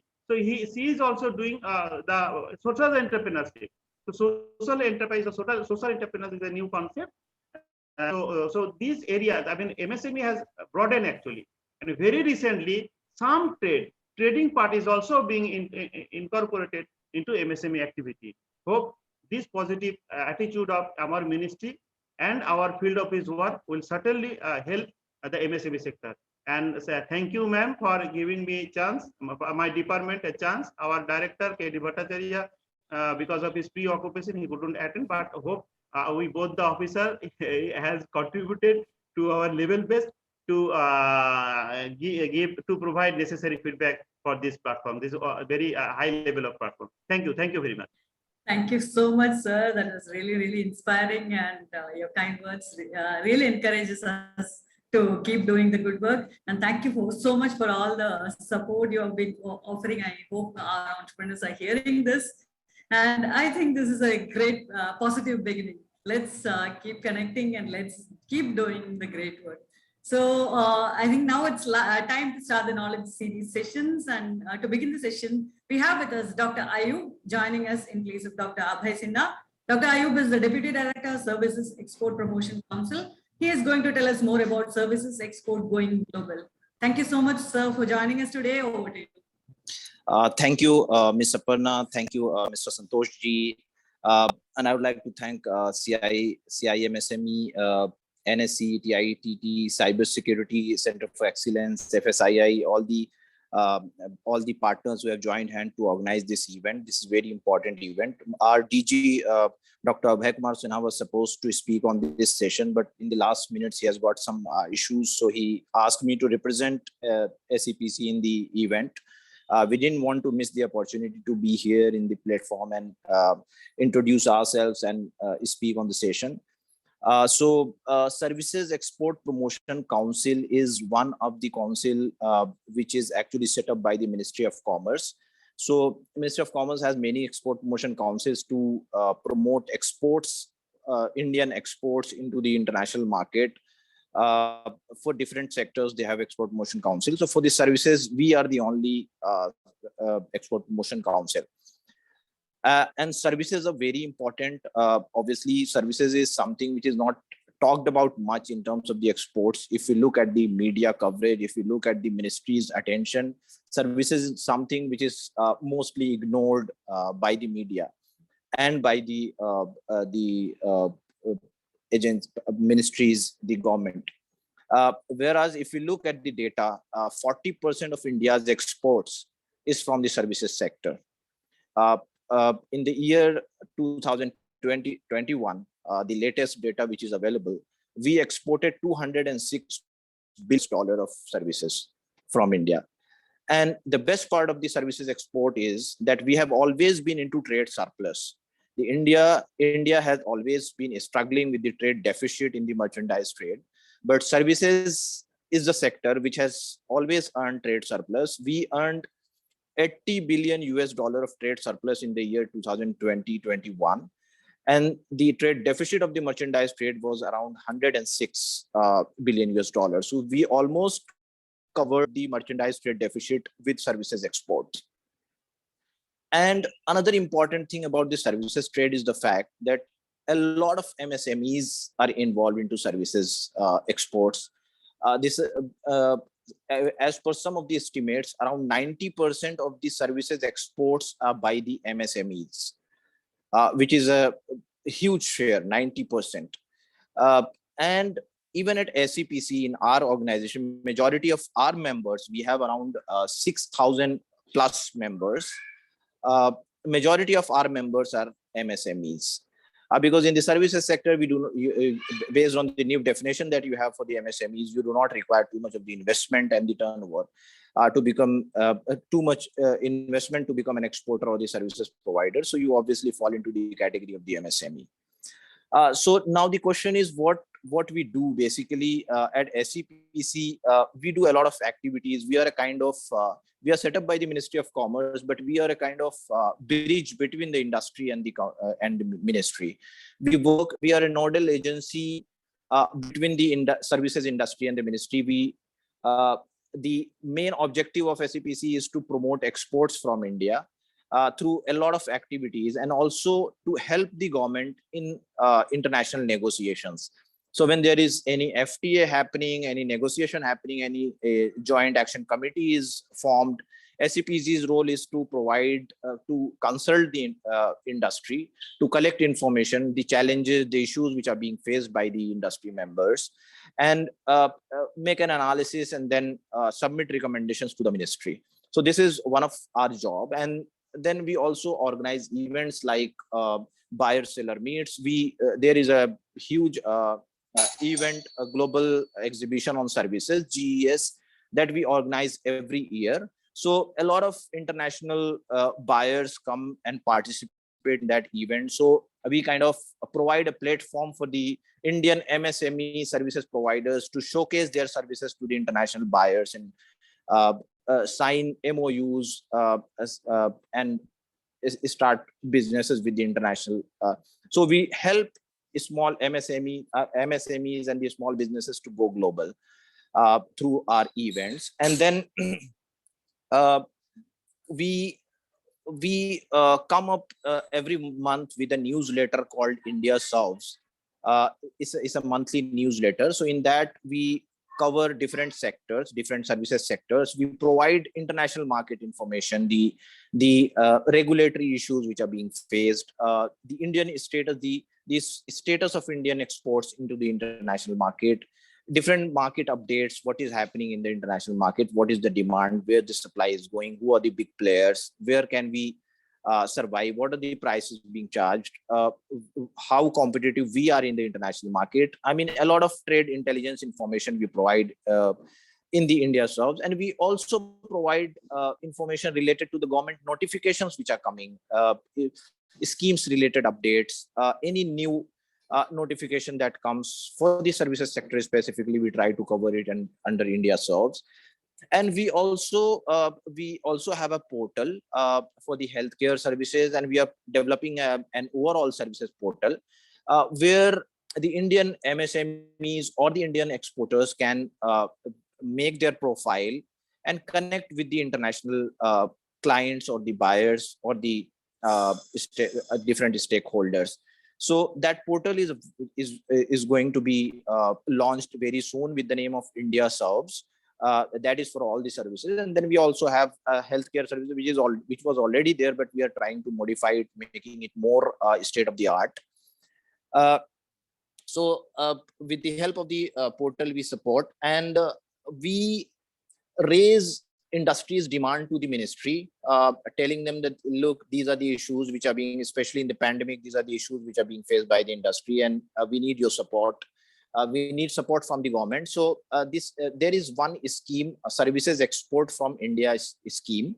So any services exporter which fulfills the basic requirement of the eligibility requirement, they can avail export incentives from the government, and the incentives are like 5% to 7% depending on the kind of services that you provide.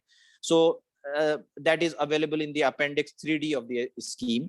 So that scheme notification was not coming for and the government was thinking that SEIS is not going to be continued, but we followed up with the ministry. We met with the ministry officials, and we tried to make the case that somehow this notification should come, because it's very important and it's a crisis time and the industry actually needs it, this scheme. So we have got the nod from the government, and they have agreed to issue the notification for the 2019-20.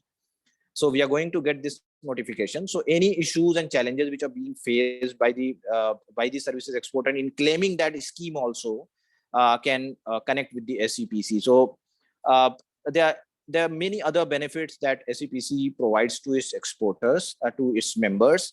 And to avail those services, like in market intelligence, you want a scheme, you want services trade data related, because getting services data is again a challenge, because it's not available easily and everybody cannot source it from sources, because there is classification issue. There are a number of classifications which are being used, CPC codes, BPM6, and then you have other classification.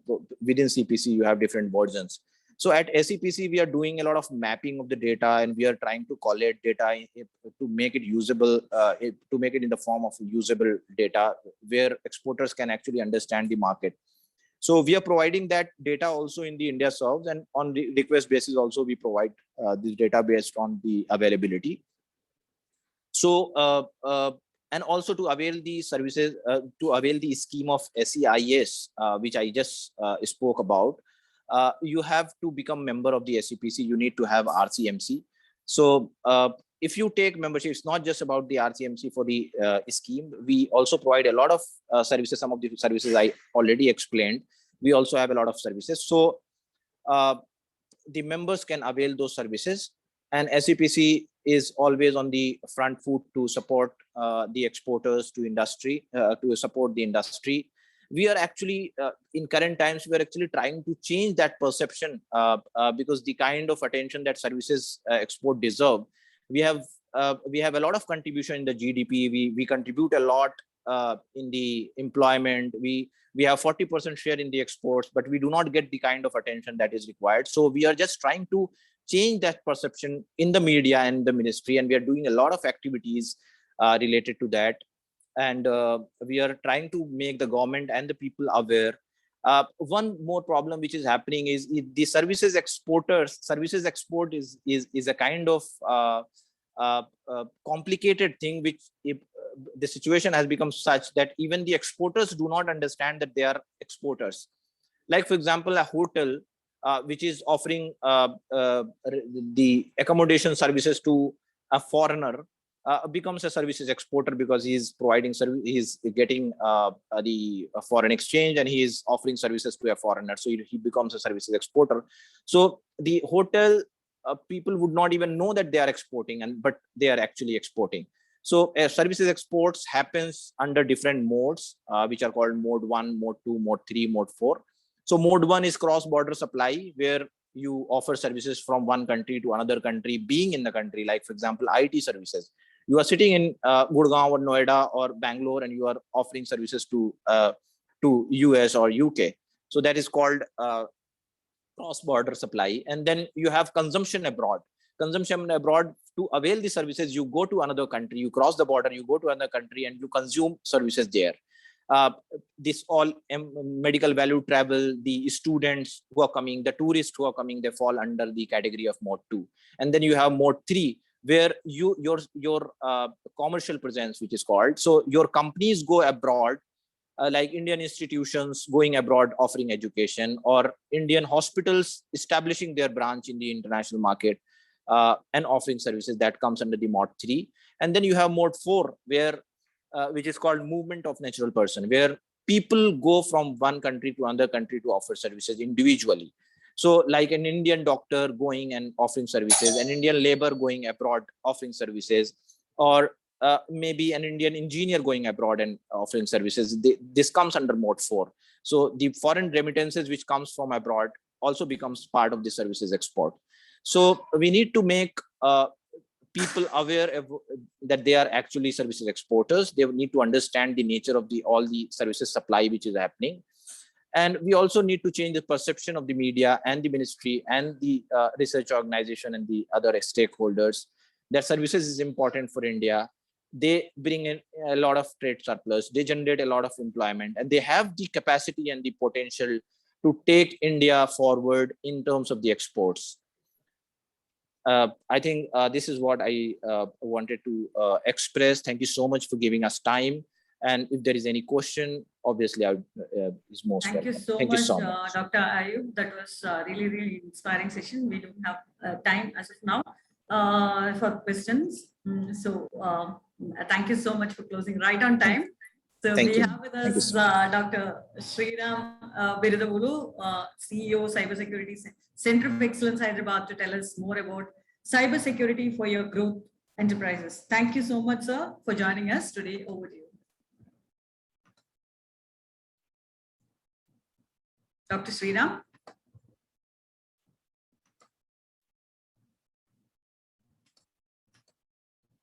Dr. Sriram, are you there? Yes. I can see you, but I'm not able to hear you. Hello, can you hear me? Yes, yes, perfect, perfect. Yeah. Okay. Hello, everyone. Very happy to meet you. Thank you very much for inviting me here. It's a pleasure and an honor. Santosh, Sanju Bajaj, Madhavi Garg, Avik Gupta, and we have a set of distinguished people who have graced this occasion, and we're building this entire brand, and more power to it. This is exactly what is needed. Okay, now that SMEs are a real major force in India, okay, as they should be, because only in India that we have this notion that MNCs are large companies. Whereas you take whether it's Korea or Taiwan or even Bangladesh, and you will see that many of the small companies, SMEs, are MNCs. They export to a lot of countries worldwide. Now, what is really required there and what is involved here from the point of view of cybersecurity and privacy, I will just delve into it. How many minutes do I have? You have 15 minutes. Okay, okay. So I'll just flash a presentation. So let me just share my screen, and yeah, can you all see my screen? Yes, we can see. Yeah, we can see. Okay, okay. So we have a tagline here: engage, innovate, scale. So all of you probably know about NASSCOM, and NASSCOM is India's largest IT industry body, and DSCI is the cybersecurity arm of NASSCOM. And our cybersecurity center of excellence is based in Hyderabad. That is the reason why Telangana government also backed it. But all the programs we run, people attend from nationally and internationally as well. We have a lot of collaborations abroad as well. So the first thing I would like to mention is that there is a certain best practices cybersecurity framework, okay, CAF framework for SMBs, which is there. And we would like you to take advantage of that. Please do reach out to us. So that's extremely important. So today's discussion, because it is very brief, 15 minutes, I will focus on a few things. That there has been a spate of cyber incidents since businesses have started to work from home around the world. It is believed to be as much as 600%, 700% or more. And the best practices from employee perspective, as well as from the system administrator and the network administrators perspective, these best practices have all been published. There are key hygiene factors that employees can do to ensure take better control of their work and safety of the network. And there is an overview of SMB framework. Okay, so please do get into that. I will tell you upfront so that even if we don't cover the details in this brief presentation, you know that that is there and you can always reach out and get. So handling cybercrime in India, what do we do to inform the organizations on what can be done in case of a cyber breach? So first thing to understand is that what is the state of affairs? What is the problem that we are dealing with? First, what's the size of the problem we are dealing with? In 2013, in the global risk, that is by Alliance with a Z, a risk barometer, it was at position 13, the cyber risks. And guess in 2021, where it is at position number 1. And all the other things like changes in legislation, business interruption, natural catastrophes, market developments, and climate change, fire, explosion, terrorism, everything comes later. So the top risk that you have is that of cyber incidents. And this has been confirmed. Prime Minister Modi, when he went abroad and met with many of the leaders of the world, And he asked them, what are the top 3 concerns that keep you awake at night? Invariably, one of them turned out to be cyber risks for all the leaders. And when he came back here, then he said, what is NASSCOM doing about it? That is when they came up with this framework, one of the frameworks which resulted in this thing, CSTF framework, Cyber Security Task Force report, and from which all the COEs to be formed and all those were there. So how does it impact us? So the cyber world under attack, 85% of the businesses experienced phishing and social engineering attacks, very dangerous. $3.92 million is the global average cost of attack data breach, and $20 billion is the cost of ransomware attacks to global orgs by 2021. And within 39 seconds, it's all over, time duration for each hack attack. And the top big bad ones are malware, phishing, ransomware, man-in-the-middle, DDoS, IoT attacks. And each one of these categories is growing. For example, as the IoT footprint grows, then you are going to have more and more of IoT attacks. 94% malware delivery by mail. Be very, very, very careful of what you click, because phishing is one thing where mass mails are sent out and hoping that people will accidentally click on that link, whether through your mobile or on your laptop or elsewhere on server or so. But spear phishing is something that is socially engineered and specially targeted. That means, supposing there is a finance controller, he will get a mail from his CEO, and it is specially crafted, very carefully crafted, as if to make him believe that it is really coming from the CEO. And then he clicks on it and says, yeah, transfer so many funds and all that happens. So this is how people are. And even worse are where you click on it, you feel nothing has happened. It is very innocent, but actually it has downloaded a malware. There are very dangerous ones called advanced persistent threats, APTs, that come in and they lurk underneath. And they can lurk for years, and they are triggered only occasionally, you not even notice it, and it spreads across in the network. Very dangerous ones. Then this is very conservative figures, 5,200 IoT devices per month. That is practically nothing at all. So these are all statistics taken from study. IBM Security, cost of a data breach report, where Symantec, Verizon, and Accenture also, those are there. Okay. Now, security for our SMBs, there is a huge gap. Why is there a huge gap? So take SMEs. So 3.36 lakh ones are there. Then contribution to Indian GDP is 31%. Digital adoption rate is 34%. Data breaches, almost half of them happen in SMEs. Rural cooperative banks, 1 lakh, top 5. India's position as the most cyber attack nation. Okay, why are these not cyber secure yet? So many factors, ranging from lack of awareness, poor technology adoption, no technical expertise, lack of incident response mechanism. The moment you're hit, what to do is a panic, and can't afford the IT resources, and no privacy and security framework. These are extremely important, as privacy laws are around the corner, and new cyber laws are also coming up now. So the security for our SMB banks, see that you have to evaluate, engage, and then you have to exchange, right? So this is the whole roadmap. So the target SMBs, rural cooperative banks are there. Then of course, manufacturing, healthcare, trading sectors, and the rural tier 2 and 3, tier 3 and tier 2 towns. Please, digitalization doesn't only mean tier 1 cities. It also means that there are so many of these brethren in rural areas also who are using is Jan Dhan, Aadhaar, e-Seva, all of these services, healthcare services, and so on. Okay, so cyber criminals around the globe are exploiting at scale the work from home scenario. This is only going to increase, and also it is very practical to have work from home, or if people are coming to the office also, that they're using a variety of devices and networks.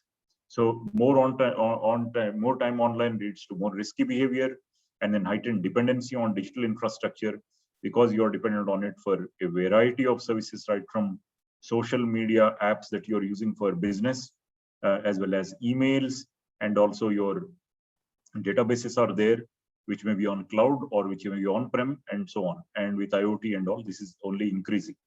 So you may be using healthcare apps, or you may be using agricultural apps, any of these. So you would suddenly see that you could be using a CRM, which you're accessing online.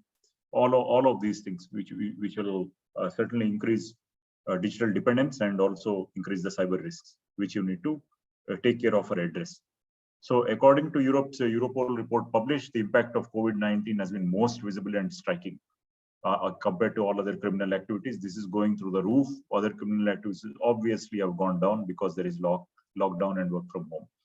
And phishing and ransomware attacks are increased to expected to increase. So cyber incidents in India has been exponentially increasing, nearly 300%, and this is just by a certain report in 2017-18. Now it is much more. 2019 is 3.13 lakhs. Many go unreported also. Typical incidents are all of these: attacks on critical infrastructure, viruses, botnets, spyware, and spoofing, attacks on applications such as e-governance, and so on. Okay, so DSC has conducted with PwC an excellent research. So strengthens the posture. Our DSC strengthens the posture, so security posture of SMB community in two ways. One is issue best practices for employees to help them with basic guidelines in cybersecurity. And second one is encourage and support cybersecurity community to adopt the cybersecurity adoption framework, which we are calling as CAF. So from an employee's perspective, there are a number of them you may please download. I will not have the time here to go through each one of them. All the things that you need to do to keep your hygiene, cyber hygiene, very high. Okay. So which are there, whether it's use of personal laptop or phishing or lack of data privacy adherence and installation guidelines, awareness, all of these. If the organization adopts these practices, then this is what happens. That means you have very excellent protection. Nowadays, this has become an entry criteria for hooking many projects or deals. The first thing they ask is, are you and your vendors, are they all cyber safe? If they are not, then you'll probably not get the deal at all. And this is more true of international business, where those people, you have to cater to the privacy laws and cyber laws of both the countries. Because in let's say GDPR is there, you could be hauled up in a court of law in Europe for a solution that you developed in India but deployed there. So you have the contract signed, they could hold you responsible. And the fines are pretty huge for data loss, personal data loss, as much as 4% of your global revenues worldwide. Okay. So there are so many measures to adopt, whether it's tech and process gaps, challenges, proposed best practices. In each one of these, you have measures to address those problems. Okay. So we will be happy to help you in doing this. These are actually workshops that we hold. Please do let us know. And whether it's for portable media, software and asset security, network security, password security, and productive best practices. Okay. So detailed advisories for people working from home. Please beware of social engineering scams and phishing scams. The little benefit you think you are getting by clicking on that is outweighed by the huge risks that you're taking that could compromise you, your organization, and everything therein. Okay. So very brief overview of the SMB framework. Okay. So cybersecurity is very important, because as SMBs, you don't have the expertise, urge you to employ vendors who help or who guarantee a measure of safety, cyber safety. And you also take cloud adoption, and also they have several practices in place to ensure that you are protected. You, your assets, and everything are protected. Okay, your IP, your documents, everything need to be protected. Imagine if a competitor gets hold of all of those documents, or if the documents are destroyed, then what would you do? Where would you go? Okay, so there has to be backup plan. So you see these, their SMBs are in fact racing ahead. They're adopting all of these emerging technologies: data analytics, blockchain, m-commerce, cloud, IoT, AI/ML. So we have several operating models and threat landscapes for SMEs that are extremely different from those of large-scale enterprises. So we have to, CAF helps strengthen the overall security posture of the SMBs. There are control frameworks and recommendation, base level, progressive, and advanced. So you can note this at www.dsci.in. and SMB-CAF-framework. Okay. There are a set of questions that you need to answer that will lead you to realize that what your score is or what your cyber posture is. And based on that, there will be a set of recommendations. So there are multiple aspects here, right from policy management, data protection, access management, security controls, and so on, right? Okay, then the human resources awareness side of things. So we'll again not dwell. We can hold a workshop for you if required. So the control recommendations are based on the level of assessment. One is information security governance, access management, patch management, environment security, physical and environment security, antivirus protection, firewall configuration, awareness and training, backup and restoration, asset management, all of these. Okay, so you would see that there's an entire range in which from very basic and very low to very high, which are leading in the cyber posture. So you would know. Okay. Then there are, of course, control recommendations, base level controls plus human resource management, legal, regulatory, network security, email security, logging monitoring, change management, vulnerability, and cloud security. Okay, so there are the next level. So these are the ones, basically that they're at par in cyber posture, but they may not be able to handle sophisticated attacks. Okay, so the ones which are at progressive level of control, they're lagging in cybersecurity postures, right? So you would see that more controls are recommended here. So the network security, including IoT, subcontractor management, capacity management, data protection, business continuity and DR, and system acquisition, development, and maintenance, all this life cycle. Okay. So handling cybercrime in India, if a breach should happen, then there are, first of all, before a breach happens, you need to take a number of measures, and you cannot protect all assets equally. They'll always be much like your physical assets. See, you could have in a home, you could have some garden chairs, slippers, and all lying outside. You would not employ the same level of protection for all of your assets. Whereas there is jewelry and all, maybe property documents, which are keeping under in a safe, lock and key, or in a bank safe. Okay. Whereas there are several others which are there, there are decreasing levels of importance. So first of all, you need to safeguard as per the value of the assets, and then put all the measures in place, put the practices in place. So there is people, technology, process, to which a fourth pillar can be added, which is intelligence. That means threat intelligence feeds are there. For example, let's say you bought a firewall 3 years ago. It's not that you can't buy a new firewall every year.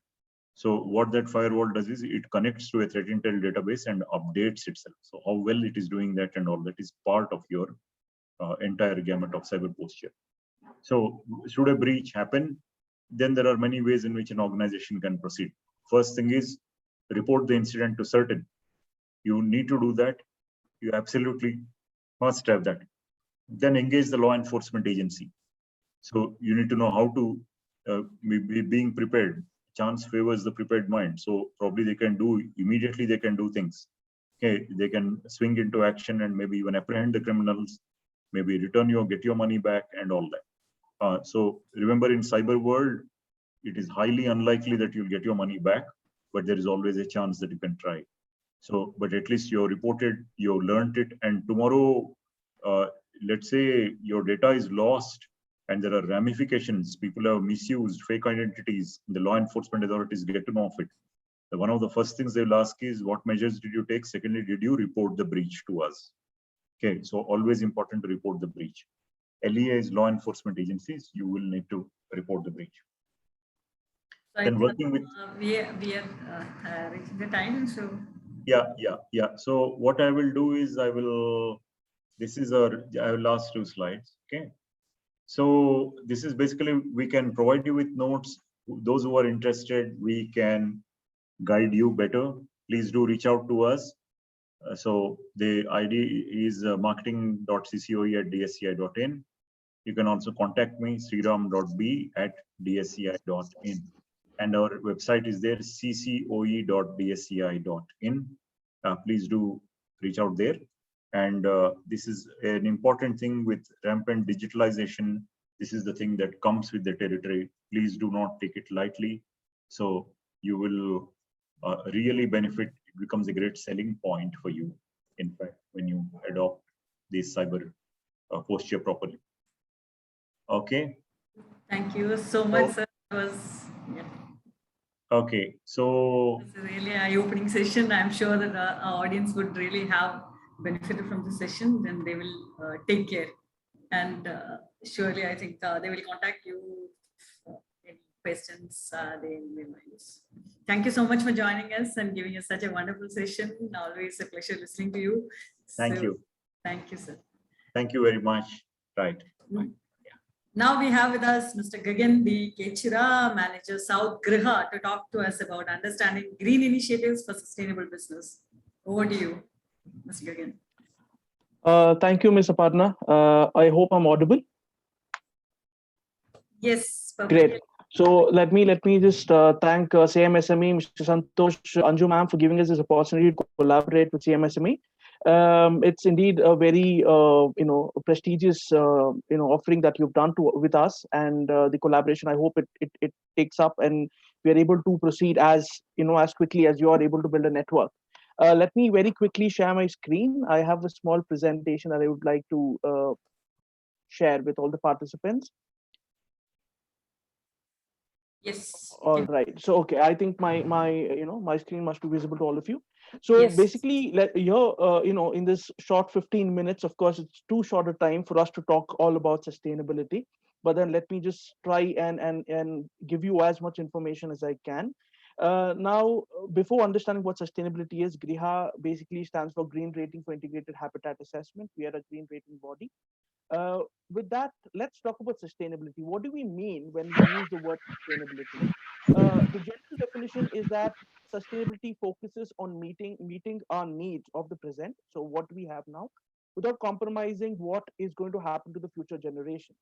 So I'm sure that the last few years everybody has heard of the word climate change, and I coming from Bangalore, I can tell you climate change is real. We've experienced it. I am experiencing it right now.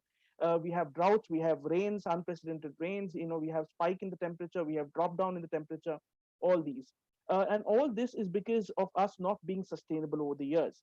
Now, when you Google the word sustainability, you get to see three pillars, or three words rather: social, environmental, and economical. Now, these three pillars form the whole base of sustainability. So if you want to call yourself as a sustainable SME, you need to take care of all these three pillars, whether it's social, whether economical, or environmental as well. And it's not something which is being spoken about now. It's something which has been taught, and it's not something which only India is talking about. Rather, it is something which the entire world is talking about. So there is something called the SDGs goals, which I think you as CMSME is also you're also conducting these webinars on sustainable development goals. Now, these sustainable development goals are essentially a collection of 17 goals which are designed to be a blueprint to achieve a better and a more sustainable future.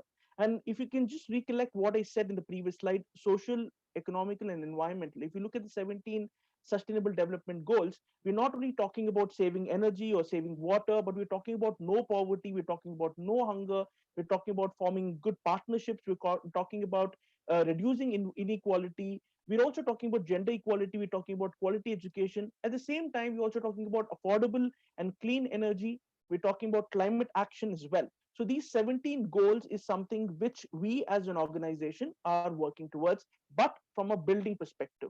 So when we talk about sustainability in building, so what do we understand by it? I mean, what do we mean by it? The misconception is, a person might say that I am saving a lot of water, I am sustainable. Absolutely not. If a person says I have LED bulbs, I have 5-star rated ACs, so I am sustainable. No, you're not. If you feel that your building is doing something good for the environment, it's not harming the environment, it's definitely not sustainable. And if you feel that you're a building or a project which is generating less waste, or you're managing waste exceptionally, and you're considering yourself sustainable, absolutely not. So what I'm trying to get at is sustainability is not about only doing one thing. It's about all these things put together. So you need to be able to be water efficient, energy efficient, be good to your environment, whether it's through use of sustainable building materials. I think we heard the gentleman who spoke about these precast iron structures, etc. So that also forms a part of sustainability, but that alone cannot be called sustainable. And also waste management as well. So what is the need for sustainability? And as I said, if you think back into what sustainability is all about, resources. So we have a lot of resources which are depleting, right? That's what is leading to our increased fuel costs, etc., in the last few months. So we need to conserve our resources. That's a very important thing. The other thing is GHG emissions. Now the building sector is estimated to contribute about 50% to the GHG emissions. GHG stands for greenhouse gas emissions, which is directly linked to the climate change. Then the construction and demolition waste, which unsustainable construction practices is leading to. And finally, the impact our unsustainable practices have on the flora and the fauna, that's your surrounding. With that, what is a green building? Now, a green building is one which utilizes less water, optimizes energy efficiency, conserves the natural resources, generates less waste, and also provides a healthier space for the occupants as compared to a conventional building.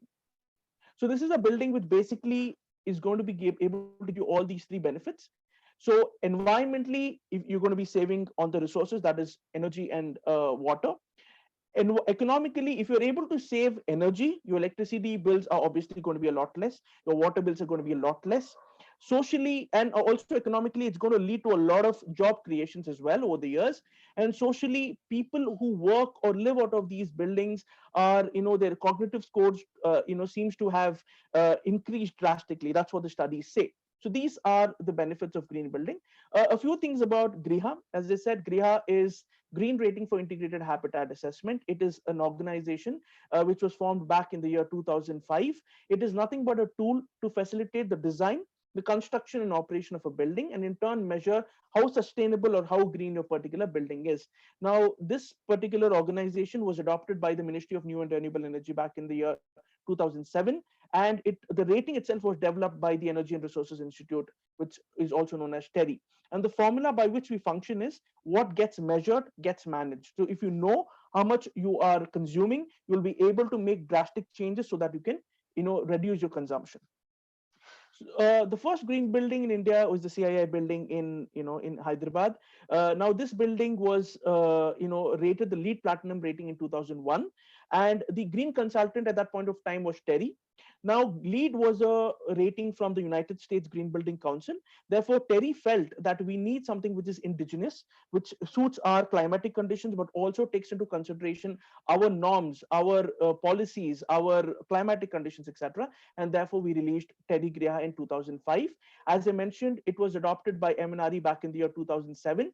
The council was established in 2009. Over the last years, we've been adopted by multiple municipalities, states, and organizations. Right now, we have more than 2,029 projects registered across India, and most of them are also from the state of West Bengal, which equates to about 5.25 million square meters of built-up area. We've also received a lot of national and international endorsements over the years. We've been adopted as a national rating system, recognized as a tool for implementing renewable energy by the Climate Reality Project, an organization founded by Mr. Al Gore, recognized as an innovative tool.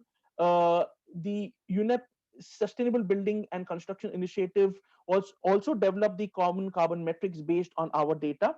And very recently, back in the year 2015, in the Paris Agreement, which was the very significant agreement that was signed in Paris, India submitted something called the Intended Nationally Determined Contribution.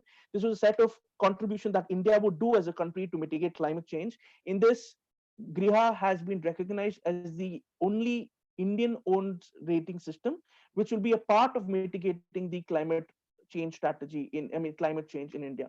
Now, we basically rate buildings based on different typologies, based on the size rather than the typologies. So we have multiple ratings called Swagriha, GRIHA, GRIHA LD, and GRIHA for affordable housing. In terms of existing buildings, we have GRIHA EB, that is GRIHA for existing building, and GRIHA for day schools. And also we are able to rate building from a city perspective as well. Now, the benefits that a project can reap from being a GRIHA project is you can these are from our data. These are projects which are which have been executed. 30 to 50% reduction in energy consumption, that is again saving resources and money. Renewable energy is also something which is being implemented.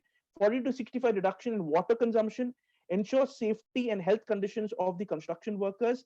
The post occupancy audits also ensure that whatever you've committed during construction is also something which is being complied with after construction. Waste management is brilliant. You're also going to see about 30 to 40% reduction in the operation cost of the building as well. Now, talking about the incentives, I don't want to dwell about all the incentives which are across the country. Let us talk about the incentives which is being provided to the people of West Bengal. Now, the government of West Bengal, Department of Municipal Affairs, Kolkata Municipal Corporation is providing 10% floor area ratio for green buildings as per provision rule 69A.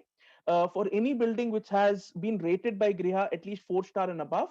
So before I tell you what proceed again ahead, we have a rating as 1, 2, 3, 4, 5-star. So it starts from 1 ends at 5. So if you're going to be constructing a building which is 4-star and above, then you can claim an additional 10% free FAR.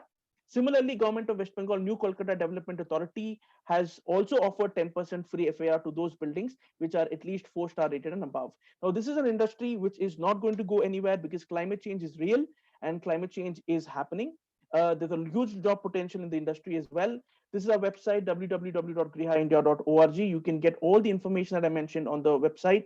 Also, those people who are SMEs who are into manufacturing green products, green construction products or products which are going to be used in a building, we have something called a GRIHA product catalog. You can basically go and get yourself registered there at a very nominal cost, and with that your product will be visible to all the builders, all the clients, and all other government bodies like CPWD, NBCC, etc., so that they can make a very informed choice when finalizing the product.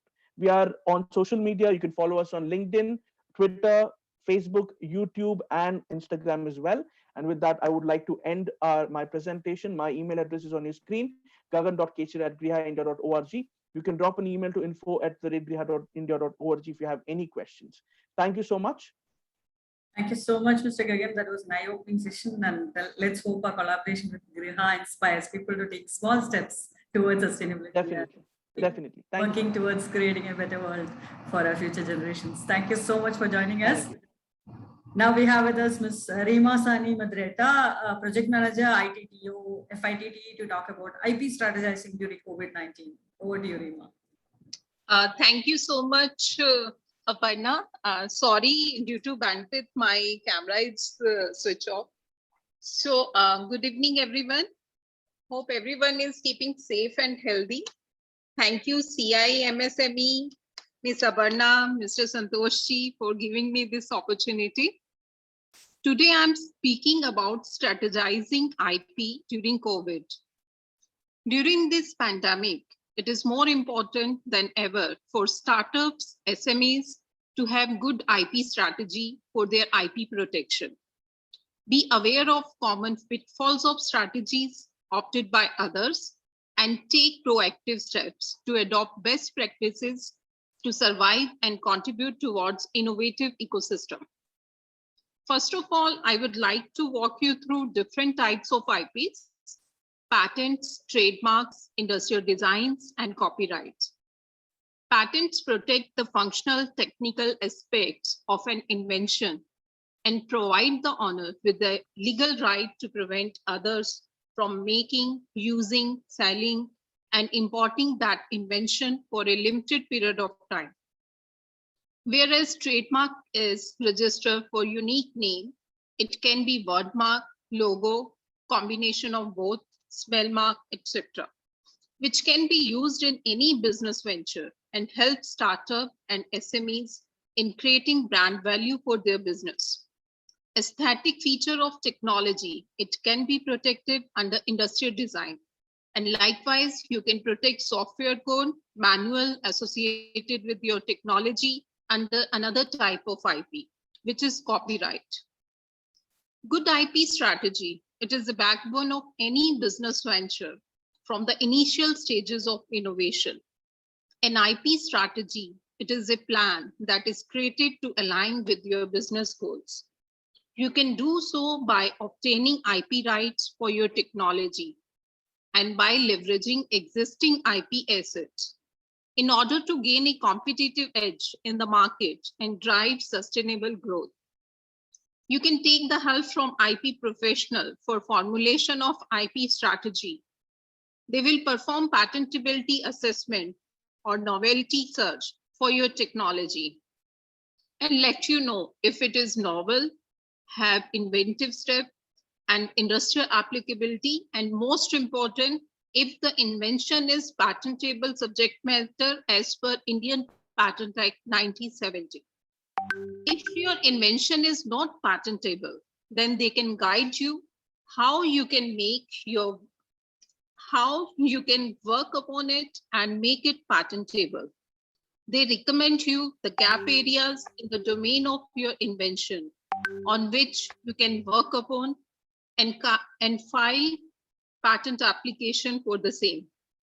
You can file multiple IPs for your technology, like patent application for functional technical aspects of your invention, industrial design for aesthetic features of your invention. You can take help from product designers as well, because nowadays inventors, they are hiring product designer who can help them in design, who can help them in design of their product so that it enhances the aesthetic feature of that product. And likewise, you can file copyright application for the software, code, manual as well. And this way you will be able to create IP portfolio for your technology. And after filing IP in the native country, for example, if the origin of your invention is in India, then first file your patent application in India. And after that, you can check the market potential of your technology in other countries as well, because there is nothing like global patent. If you want to enjoy the patentee rights in other countries, then you have to file patent application in other countries as well. As IP filing is time consuming and expensive, so before filing in other countries, do your proper homework, and apart from the patentability assessment, as per the country's norms, check market potential of the technology as well. This strategy will help you in successfully protecting your IP in other countries as well. Even though pandemic has slowed down many things in our lives, but still we can work towards protecting our innovations, and it will be beneficial for us post-COVID crisis as well. So this is the crucial time in which startups and SMEs, they can build the IP portfolio for their technology. And by investing during pandemic, it can help us in future. Formulation of good IP strategy, it plays significant role in protecting the interests of innovators, and it acts as backbone for startups and SMEs business venture. Now I will discuss about pitfalls of strategies which you should avoid. First, avoid disclosure of your invention on public platform. Second, for the collaboration purpose, always maintain the confidentiality of your invention and execute NDA before disclosure. Third, try to avoid showcasing about your innovation before its IP protection. Next, refrain from publication until you have not protected it through IP. Avoid delaying strategic patent and design filing. And the last is clarity on ownership of IP rights. For example, if you are working in collaboration with others, then before starting any project, you should have clear idea about ownership of IP rights to avoid any future issue. Best practices. Start scouting for the IP in the initial stages of your invention. IP act as key to success and assist you in sustaining competitive in marketplace. Second, take reasonable steps to safeguard trade secret of your invention. Third, when you are sharing trade secrets with business partner, sign NDA with them and guard your trade secret against reverse engineering. Fourth, all agreements should be in place. Sign NDA not only with potential business partner, collaborators, but also with your employees who have access to confidential information about your invention. The fifth, conduct prior art or patentability assessment for your invention at early stages to avoid reinventing of wheel. Next is conduct FASII for the awareness of competitive IP and risk associated with it. Right uses of trademark, it is very significant, so don't dilute it. Use TM for filed trademark which are not registered yet, and use R in circle for registered trademarks. IP rights, they provide assurance of business viability and are the basis for revenue through license, sale, or transfer. Investors or licensee will be interested in IP filed for your technology and strength of IP. So ready to strategically discuss your IP with potential investor and collaborator partners. So by protecting your IP during COVID, you can earn revenue post-COVID crisis by licensing or IP assignment. And you must be aware about difference between licensing and assignment. Licensing is just like you are giving your house on rent, and assignment is just like you are selling off your house. So in case of licensing, you can earn revenue in the form of upfront payment and royalty. So I want to conclude my session by saying, start sowing the seeds of protecting your IP and don't wait for the circumstances to get better. Thank you so much, everyone, for hearing me today. Thank you. Thank you so much, Rima, for telling us the importance of IP and how important it is to formulate an IP strategy. Thank you so much for joining us today and giving us such a wonderful session. Thank you, Aparna. Have a nice day. Yes, same to you. And now we have with us Ms. Rachna Bhusari, Vice President, NSE, to tell us about alternative sourcing of capital through MSB exchange under National Stock Exchange. Over to you, Rachna.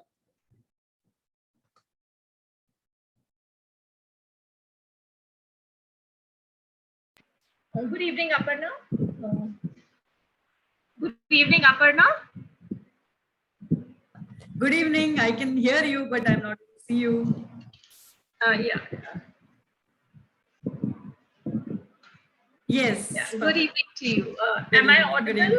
Yes. Yeah? Perfect. Yeah. Thanks, thanks, Aparna, and thanks, Santosh, for having me on the series Brand India. And I think CIMSME has been participating with NSE for several events. So thanks, CIMSME, for giving this opportunity and spreading awareness about the alternate fundraising platform of NSE emerging. Bear with me a moment for me to share my screen.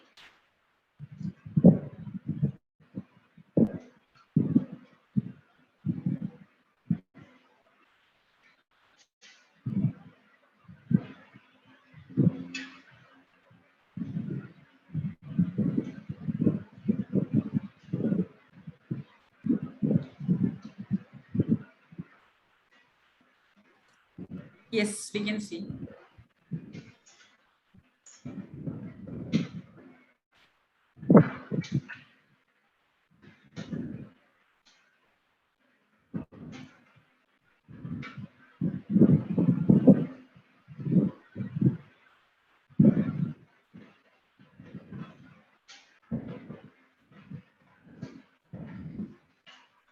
So we have an alternate fundraising platform, which is called as NSE Emerge platform. This platform enables small and medium enterprises to list onto the stock exchange.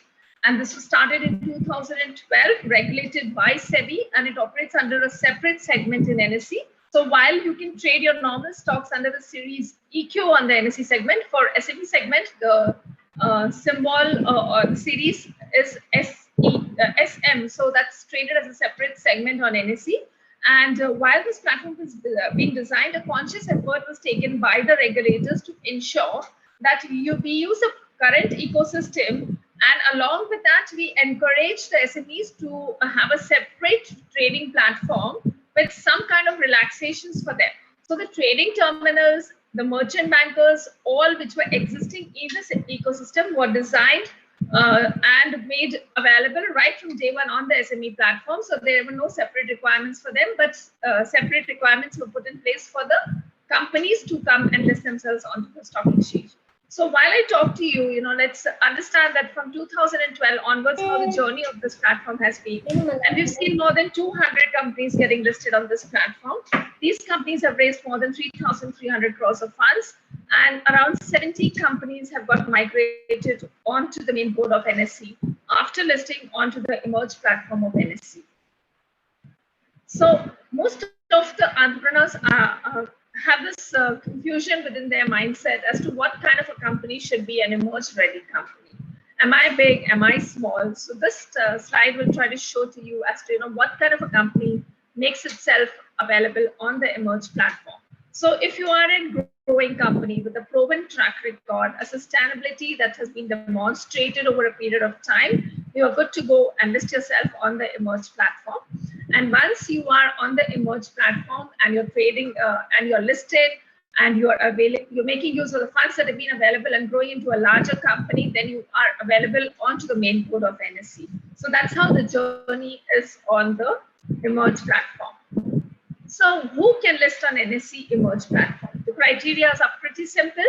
Any company with a post-issue paid-up capital of 10 crores can list onto SME platform. And between 10 to 25 crores have an option to either list on the main board or the SME platform.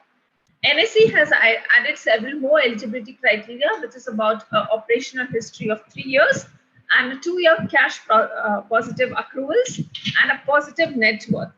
So if you have these 3 criteria and your paid-up capital is less than 10 crores, then you can list yourself on the SME platform. What it takes to list, what is a framework that facilitates listing onto the Emerge platform? So if you decide to come and list yourself, you have to raise an IPO. You come through an IPO, and that's an initial public offer where you're going to dilute at least 25% of the promoter's shareholding has to be diluted. At least 50 allottees or 50 subscribers have to subscribe to an IPO, and the IPO is 100% underwritten, which guarantees the promoter that he will be able to complete an IPO and tap the funds using the IPO mechanisms. And the merchant banker is tasked with the responsibility of 100% underwriting, which ensures again that the merchant banker will do an extremely good due diligence, will engage with the stakeholders at the right stages to ensure that the IPO is completed successfully. In case of unfulfilled IPO, he would have to otherwise underwrite the IPO. So there's a special feature of market making in SME IPO, which ensures that there's a secondary market liquidity available. And this is only for the SME stocks. This is not for the main board stocks. The reason being is that this could be a illiquid stock. So in order to ensure that there are entry and exit opportunities available, there will be a market maker compulsorily providing the mandatory liquidity. Understanding the framework of SMEs, it was important that there are some relaxations given to them on the compliances. So what was discussed and implemented in the regulatory framework was that though the compliance requirements will remain the same, the frequency of those compliances would be reduced. And hence, what is quarterly on the main board becomes half-yearly on the SME platform. So the companies have to submit half-yearly submissions with respect to financials, with respect to their shareholding patterns, etc. And the corporate governance, because it's listed company, it's coming into public space, tapping public funding, the corporate governance norms have been kept at similar level to that of a main board. Migration, the next important feature that the regulatory framework offers is that allows an SME company to migrate from the platform of smaller companies to the larger platform of NSE, which is the main board platform. So it's a wonderful feature where the company starts a journey of fundraising on the SME platform. We spends some time on the platform, so that's around 2 years it spends on the SME platform. It acclimatizes itself to the regulatory framework, and then thereon moves to the main board of NSE. Again, this is an option that is given to the promoter. In no way it mandates that a compulsory has to migrate to the main board. Even for an investors considering this could be a high risk, high investment tool, it's been stipulated that the retail investors be kept away from the segment, and it's meant only for informed investors. The minimum application size and the secondary market lot has been pegged at 1 lakh and above. So that ensures that informed investors participate into the SME segment. How can a company list on NSE Emerge? The process is quite simple. So the NSE team will actually handhold and guide the entrepreneur throughout the process of listing. So basically, we will also facilitate an appointment of intermediaries, introduction to the right kind of people who are active in this space. We no way influence the decision making, but will always guide them upon who are the intermediaries active in this space. The intermediaries will prepare the offer document. Basically, it will be done by the investment banker. Once the offer document is filed, it is completed, it will be filed with NSE for approval. And once NSE conducts due diligence, will grant an in-principle approval. And post that, the entrepreneur has an option to open the IPO. The in-principle granted by NSE lasts validity for around a year. So they can actually think or time the markets, spend their considerable time deciding at what time should they open the IPO, and hence they have a period of 1 year wherein they can open the IPO. Once the IPO is open, after 6 days of closing of an IPO, the company gets listed onto the Emerge platform. So why is it important for entrepreneurs to consider listing on NSE as an important avenue of fundraising? There are multiple benefits galore. I'll touch upon a few, which I find predominantly very, very beneficial to the promoters. One being that a listing being in the regulated space adds a lot of visibility to the existing business, adds a lot of visibility to the companies, gets credibility on board. Corporate governance norms are taken into consideration because now you are in the regulated space. Migration is an important feature that is available to the SME companies once they board on the Emerge platform. The promoters are able to have an appropriate valuation of their shareholding, and they are able to actually value their holding vis-a-vis what is being diluted by them. So it actually produces them a platform for an appropriate valuation of their shareholding. And a very dynamic valuation is determined by being listed on the stock exchanges. It provides liquidity to the shareholders, existing shareholders, as well as to the incoming shareholders. Even if you have wanting to retain talent, you can offer ESOPs to your employees, retain talent, and they also will benefit in turn by the liquidity that is provided by listing companies. Borrowing terms are, that's 100% benefit that we have vouched by all promoters, is they get better borrowing terms. Once they are a listed entity, the bank has a separate loan card that would be applicable for listed entities. So it opens up an efficient fundraising mechanism. So you can even pledge your shares as collaterals with the banks and improve your funding chances and have a better debt equity leverage ratio also by infusing equity into your capital. Opportunities for M&A also are important. You can have a no cash deal in case of an M&A by being a listed entity. Otherwise, you will have that challenge about how the funds transfer will happen in case of a merger and acquisition.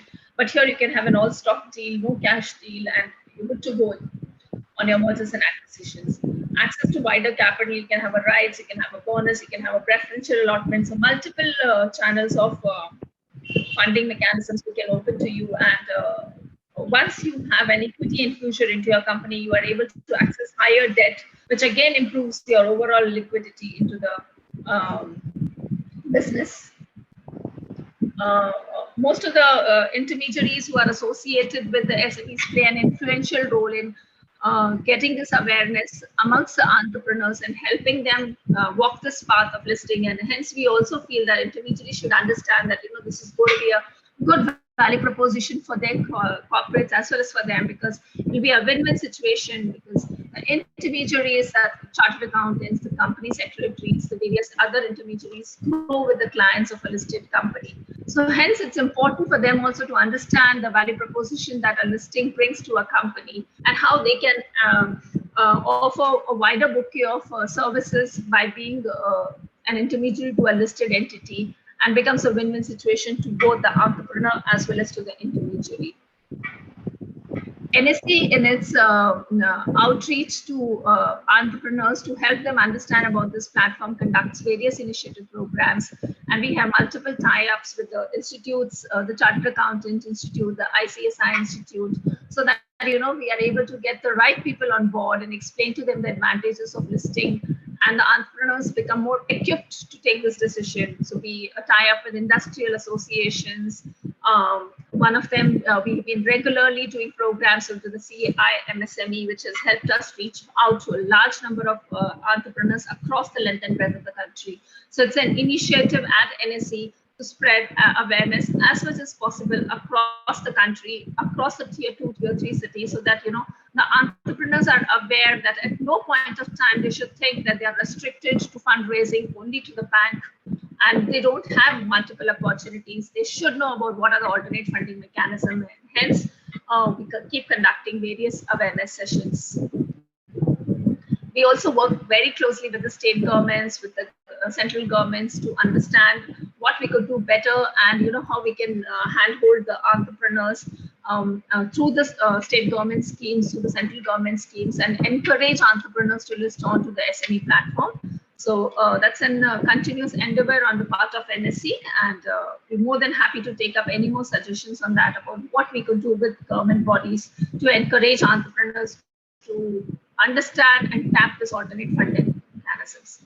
A feel-good factor for all our SME entrepreneurs is we also have a Nifty SME index, which tracks the volumes of the companies, which tracks the price movement of the companies, and it's an all-inclusive SME index launched only in 2017. So it's a fairly new index. It's only a display product. It's not a tradable product at all. Thanks for hearing me on this, and I'll be free to take any questions. Thank you. Thank you so much, Rashna, for joining us today. I think we don't have time for questions now, but if there are any questions, we'll forward it to you. Thank you so much for telling us in such a simple way who all can list on NSE platform and how to find alternative funding. I think we have a long way to go to create awareness, and with our collaboration, we can do wonders. So thank you so much. Thank you. Stay safe. Thanks for having me. Thank you. Thank you so much for joining us. And we now have with us Mr. P.S. Manoj, DGM SIDBI Kolkata, to talk about SIDBI schemes for MSMEs. Over to you, Mr. Manoj. Yeah, good evening, madam. Hope I'm audible. Yes, you are audible. Yeah, I can good evening, all the participants. I am Manoj, DGM Head of Branch, SIDBI Kolkata. First of all, thank you very much, CIMSME, for inviting SIDBI. Although at a short notice, I could agree for this meeting, and thank you once again. So to give the opportunity to mention about SIDBI's schemes and what all we are doing. So as you all know, SIDBI was set up around 30 years before, 31 years to be exact, 1990, and it was principally set up for promotion, financing, and development of SSIs at that point of time. Subsequently, this MSMEs definition came in 2006, and now our mandate is for funding MSMEs. Each and every penny what SIDBI gives has to go to the MSME. That is our primary mandate. Like NABARD for agriculture, SIDBI is for MSMEs. So we have a variety of schemes. I hope in this short time I'll be able to cover most of this, touch upon, and specific questions they can be taken up later. SIDBI has this project financing that was traditionally we are doing this project financing where this greenfield projects are involved, because generally bankers are averse to doing greenfield projects because of the inherent risks involved. The success rates are not that high in greenfield projects unless it is undertaken by experienced entrepreneurs or going in for expansion or such kind of thing. So, but SIDBI does greenfield projects, this thing, or even smaller loans up to starting from 30-40 lakhs onwards for greenfield, and can go up to any extent because of the revised guidelines of MSME. now effective July 2020. You must be knowing also it gone up to the 250 crore sales position, and the return down value of the planned admission 50 crores medium sector. So up to that we can cover. So any project which is coming up in greenfield activity can be covered by SIDBI across the country. The only thing is the requirements for a greenfield projects are slightly rigider compared to the other schemes because of the inherent risks involved, as I mentioned earlier. So the promoters' contribution, we expect that a minimum promoters' contribution of 33% of the total project cost will be ensured. That's a minimum. Depending on the risk perception, it may go up also. The repayment period of approximately 7 years, depending on the cash flow, we provide 7 years of repayment, including a moratorium up to 1 year, or it can go up to 18 months, depending on the kind of project, like the cash flow generation. The average 1 year plus 6 years you can take for the repayment. And other than project financing, this many may not be knowing also, SIDBI is into working capital financing also, not directly. SIDBI cannot give working capital because we are not a commercial bank. We act through our funds, our credit exposure, we act through two private banks, commercial banks. The platform of the current account will be a working capital transaction account will be opened through these banks, and SIDBI will be providing the funds, the renewal, the drawing power fixation, everything done by SIDBI only. Only thing is it's not at a very large scale because working capital, as you know, it's a very specialized area. So we go to a limited extent only for our own customers. So standalone working capital, we don't encourage. Whenever SIDBI, a customer has a term loan and he is finding it difficult to get a working capital funding from another bank, then we chip in. But we expect that over a period of time, it goes to a commercial bank. If the requirements of working capital becomes very substantial, large quantities, our difficulty is because monitoring is slightly stricter in working capital because regular visits and the data collection, stock statements, assessment, QIS collection, stock audit, all those things are involved because we must be knowing a very lean organization. We are just 1,000 people all across the country. So a bigger working capital account is difficult. So we generally do go up to 5 crore of requirement of working capital. Both fund-based and non-fund based is covered under this working capital scheme, which is operated through IDBI Bank and Yes Bank. No, sorry, not IDBI, this Yes Bank and Vijaya Bank, City Union Bank. These two banks are in MOU with City. We are operating through them. And other than fund-based, the non-fund-based facilities of LCs, letters of credit, and bank guarantees, these are also operated through SIDBI. We are doing for any import of machines from a foreign country. If you are, that can be covered through an LC. Then this foreign currency term loans are also available. If you are an MSME with a foreign currency earning, you are exporting, and you are having a natural hedge, the term loans can be provided under the foreign currency window also. In any currencies we can operate, it's not a problem. And of late, the main schemes which are operational and very highly successful, SIDBI has a MOU with many of original equipment manufacturers, OEMs. Around 46 of them are there presently. All major OEMs are having an MOU with SIDBI, like for example, DFW, LMW, Jyoti, CNC Automation is there, has. You say it almost all. So the beauty of this particular MOU is the scheme is called a speed.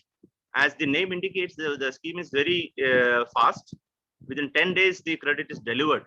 So the main portion of what we face in generally a problematic area is where the asset what we are funding is uncertainty is there, like the manufacturer. Here, what happened with the MOU, we know very reputed customer, very reputed machine suppliers are there on the other side. So we are not bothered about the quality of the asset we are funding. Main thing is to see assessing the capability of the promoters, what is the background and the general due diligence of the promoters or the borrower what we are funding.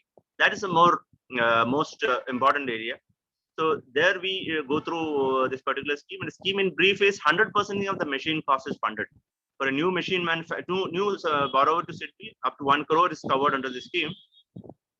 And there are two schemes under this Speed and Speed Plus. Bigger machines, bigger of the machines, for a new customer, it can go up to 2 crore also. So 100% funding will be provided. For example, 1 crore machine, 1 crore SIDBI will be providing and direct payment to the supplier. Only condition is the 25% of the machine cost or the loan amount. Loan amount 25% has to be kept with SIDBI as a SIDBI FDR. That is only no other security other than the hypothecation of the machine or asset, and the 25% FDR will be taken. And repayment of 5 years repayment and initial 6 months, 3 months to 6 months moratorium is also provided. So overall repayment of 5 years, 60 months, inclusive of moratorium of say 6 months, or it can go even up to 1 year also. If it is generally 6 months is enough, because it's all ready-made means and plug and play machines. Only within 3 months to 6 months it will be operational and cash flow will start. So 5 years repayment, and the rate of interest is also depending on the rating of the promoter, but it hovers around 8.8 to 8.15% on fixed rate. Upfront fee of 1% upfront fee, processing fee will take including plus GST of 18% on upfront fee, and no other charges. It's a very quick process. Once the FD is created, immediate fund, the credit will be dispersed into the machine supplier and will get the machine. And even a reimbursement is also possible. For example, so for confirming the order, they may be asking, the machine supplier will be asking for an advance, a 10% advance we are paying. Once the machine is delivered to the factory, the 10% can be reimbursed by SIDBI after verifying the arrival of the machine, commissioning of the machine. So in short, I'm just touching upon scheme is slightly detailed, but I'm just touching the main fact this only. What we expect is the borrower, the promoter should be having with the company, the main shareholders, directors, the promoter, 51% shareholder should be having a CIBIL score of 700 plus. This is a prerequisite. Generally, it's relaxable up to 650, but generally 700 above is compulsory, because that is the first cutoff point. If that is not there, it will be difficult. And the borrower should be having a good CMR, the CIBIL MSME rank also should be good enough. That should there should not be any default to any other institution or any other bank or any other lending. This is one area. I could not only speed.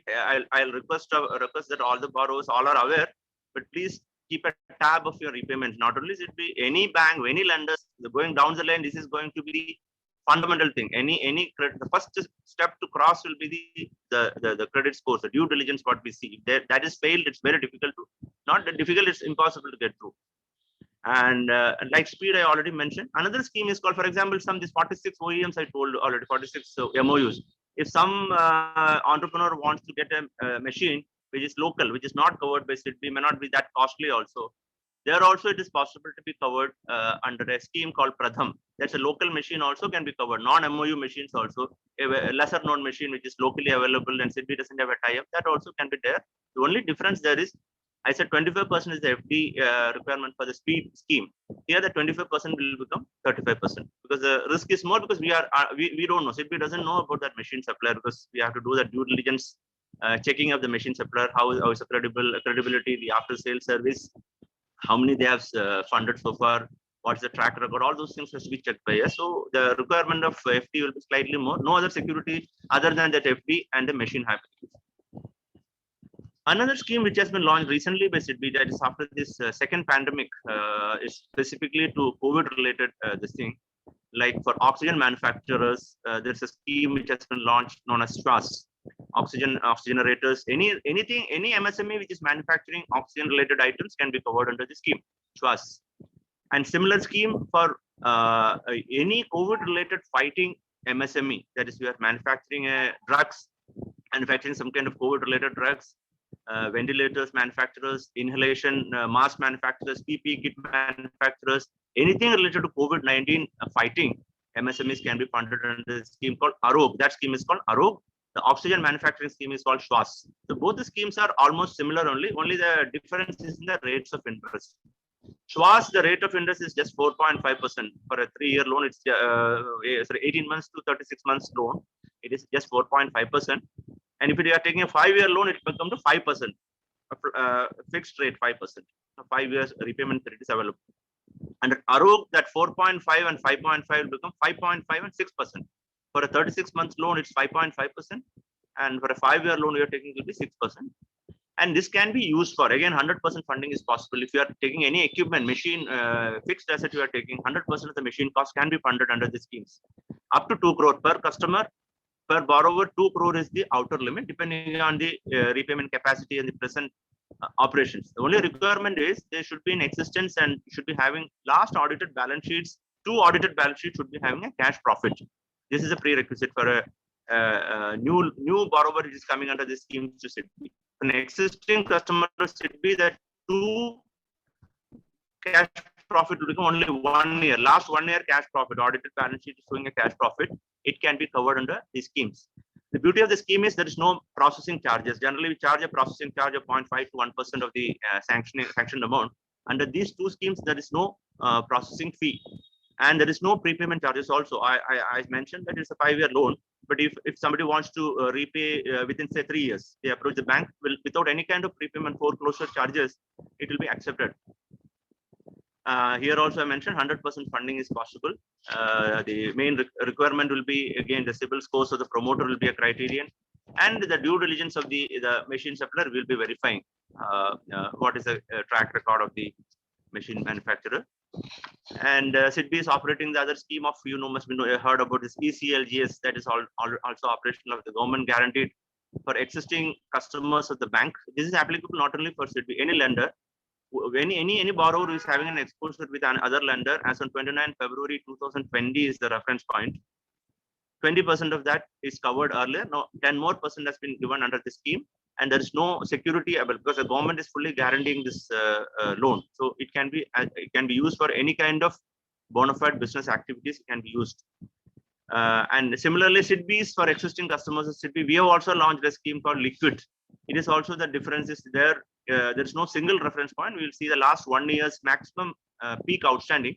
20% of that facility is given as a ad hoc facility for 3 years. It can be again used for any kind of activities like working capital, or if you want to use it for salary payment to the employees also. Any kind of activity related, business related activity can be used.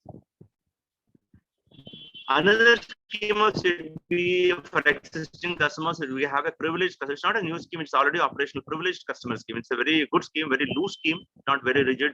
There the beauty is if you are completed 2 years track record with SIDBI with a good repayment track record without any default or anything, after 2 years completion, SIDBI provides a loan without asking. You are asking a PCS limit, which is called privileged customer. That's we acknowledges the customer as a privileged one because that shows that it's a very good track record with the bank. So every year at 20% of the last year's turnover, the audited balance sheet turnover will be given as a limit sanction. Availment is up to the discretion of the borrower. They want, they can avail. 20% of the last year's audited balance sheet is given. Within next 1 year, you can avail that. The beauty is anytime it can be used. It can be used for any purpose. There is no asset specific requirement. If you want a second-hand machine to be funded, generally second-hand machine bankers are different of funding. Your margin requirement or security requirement much more. But here, this particular scheme, they can use this money for even for second-hand machine purchase, land purchase. It can be for building construction, enhancement of production facilities, modernization. Anything can be used. Only thing is you have to take the money and tell us after 30 days. Within 30 days, a self-certified statement will be given that how this money has been utilized. That is only requirement. And this is available every year for an existing customer. Only requirement is they should be a good customer to the bank. And here also 5 years repayment is possible, and the customer can decide the repayment tenure also. That is another thing. Within 5 years, some say they may be requiring for 3 years also, 4 years also. They may be requiring a staggered kind of a repayment schedule or a ballooning kind of a repayment schedule. All this can be. It's a very loose and very adaptable kind of a scheme, and a lot of our customers across the country are utilizing this. And I think I'm running out of time. Still, I'll just touch upon and other two business SIDBIs associates also. You must have heard about the CGTMSC Credit Guarantee Trust is there. SIDBI along with the Government of India set up this trust 21 years before, and this provides a guarantee up to 2 crores of loan, where collateral free loans. It's a mutually exclusive, and an entrepreneur is not having a collateral to be offered. The Credit Guarantee Trust covers this loan and guarantees loans up to 2 crores. Only thing is the cost. It's like an insurance policy. The annual premium payment has to be made by borne by the customer. It varies according to the strengths of the banks involved. It can go up to say 1.52% of the outstanding per annum, and annual service fee will be payable to the trust. So they will be guaranteeing the loan to the lender. In case of a default, 75% outstanding at that point of time, the CGTMSC will be immediately paying to the lender. So that is the attraction for the banker. Immediate realization of the dues are possible. And other associates of SIDBI, like SIDBI Venture Capital is there, ISARC is an asset reconstruction company is there, that's an ISTS, the technology bank is there with SIDBI. SMERA, you must have heard about the rating agency, SMA rating agency. Mudra, you must have heard, it's not an associate, but Mudra is also for very small loans. Prime Minister's Mudra Yojana is that must be doing small loans from 50,000 to 10 lakh rupees. It is covered under that scheme. And PM Swanidhi also, this is for a very small, this is the SIDBI is not providing, SIDBI is managing the portal on behalf of the Ministry of Housing and Urban Development. Very small loan up to 10,000 for urban street vendors, 10,000 rupees is being given. That's going on. Last 7 months before launch, 6 months before launch, and it is going on. And SIDBI is managing the portal of the Stand Up India scheme also, which is for women entrepreneurs or SC/ST entrepreneurs who are setting up greenfield projects with a loan requirement of 10 lakhs up to 1 crore. Any greenfield projects set up by promoters or women entrepreneurs or SC/ST entrepreneurs, this can be covered. Not only SIDBI, it can be covered by any bank. The beauty of this scheme is it's a financial marketplace. The project report made by these entrepreneurs will be presented in the portal. It will be viewed by multiple bankers, multiple lenders. So if any of the lenders feel it as attractive, they will approach. Instead of the borrower approaching the bank, multiple banks will be approaching. It's a good. The idea is to have a very good scheme with good project which attracts multiple lenders, so that your credit cost or this thing can be compared. You can, instead of they bargaining, you can bargain for the rates of interest. Multiple banks will be having, because everybody is free to fix up their own rates. So you will get a multiple option. And other than this also, I don't know how many of you know also, SIDBI is not only into lending only. We have a very big promotion development activity also. This year, I think we have a budget of almost 85 crores is earmarked for the country as a whole. We give a lot of the CSR funds are available. We are distributing to this thing. And yesterday only it was disbursed to Guwahati Medical College. A 1 crore grant, it's not a loan, 1 crore one-time grant was given for setting up a 100-bedded ICU hospital. Like Guwahati Medical College expansion activities are going on. The SIDBI has disbursed 1 crore for procurement of ICU beds. 1 crore was released yesterday. And similarly, lots of promotion development activities which for the deserving class of the society, underprivileged children, women entrepreneurs. A lot of such kind of schemes are available along with industries association and the local association. We are operating. Only thing is the funds are limited. Our idea is to distribute it to the maximum number of beneficiaries. So well showcased kind of this is presentable to any branch of the SIDBI under the promotion development activities. Small amounts, not big amount. It may run up to 1 lakh, 2 lakh, 3 lakhs also, but it's a big amount for a small setup. So this kind of funds are available with the SIDBI for information, and a lot of trust is in this development activities in the current year, especially in the northeastern sector where I am here. Eastern and northeastern states are being covered through a major developmental program. So almost, I think, if I remember correctly, the figure around 10 crore is earmarked for that area for development. Thank you once again for giving me this opportunity. Any specific questions are there? I'm ready to take it later on. Thank you very much. Thank you so much, Mr. Manoj, for explaining to us about the amazing schemes you have. And I think it was a really eye-opening session for our MSMEs as well. So thank you so much for joining us. If there are any questions, we'll forward it to you. And now we have come to the closing part of the session, and to give his closing remarks, we have with us Mr. Devdatta Banerjee, founder, Navina Chemical Concern from FASII. Let's listen to him now. Over to you, sir.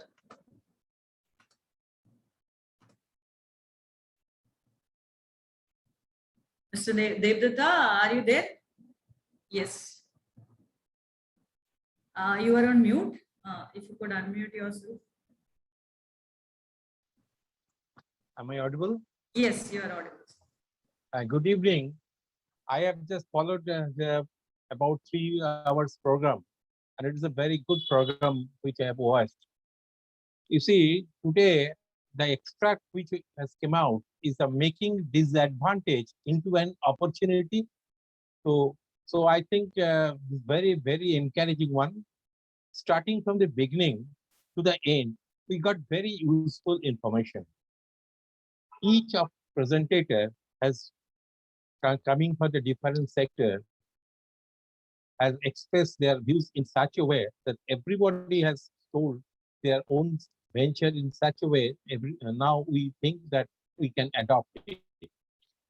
But I must say, Mr. Gaurav and Sruti's aspiration to conquer the battle by adopting a modern digital platform, avoiding the traditional route, is an actual way of thinking of today's young generation, which come out today very clearly, and which I must admit it, because this is the basic thing in the new concept.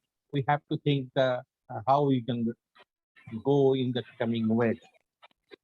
A lot of deliberation, like Mr. Abir, Madam Priya, Madam Rachina, Rima, or Mr. Madan, Mr. Subrata, we got a traditional concept. But Gagan's green sustainability has opened up a new concept backed by the Dr. Sriram cyber adoption frame, and we need more and more awareness program on the subject. Dr. Ayub's deliberation on the ACPC service sector has opened up a new arena for the MSME, and in a great extent, we need more and more awareness program of this. Lastly, Mr. Manoj of SIDBI DGM, Calcutta, has extremely excellently delivered the SIDBI's financial support for the MSME in a small time. So we also adopt as much as possible. I must say that although there is a very little participate in spite of our invitation and personal call, so this is a basic thing, I think, for the MSME. We have very little time to give for this sector, for this time, because unless and until you know what is the facilities available, it is very difficult to go further. If you see for the large industry, no doubt that they have a specific person to adopt, to participate in this setup thing. But for the small scale industry also, we have to make this habit, at least to attend this type of seminar, by the virtue of this lockdown on this digital platform has opened up a new media. So I think we have to adopt that thing. I must thank CISMSC and also all of the, I think, Madam Aparna and also Santajji for making this program. And FASII is always providing the handholding service, and we are really delighted to see this type of achievement is being taken by your MSME sector.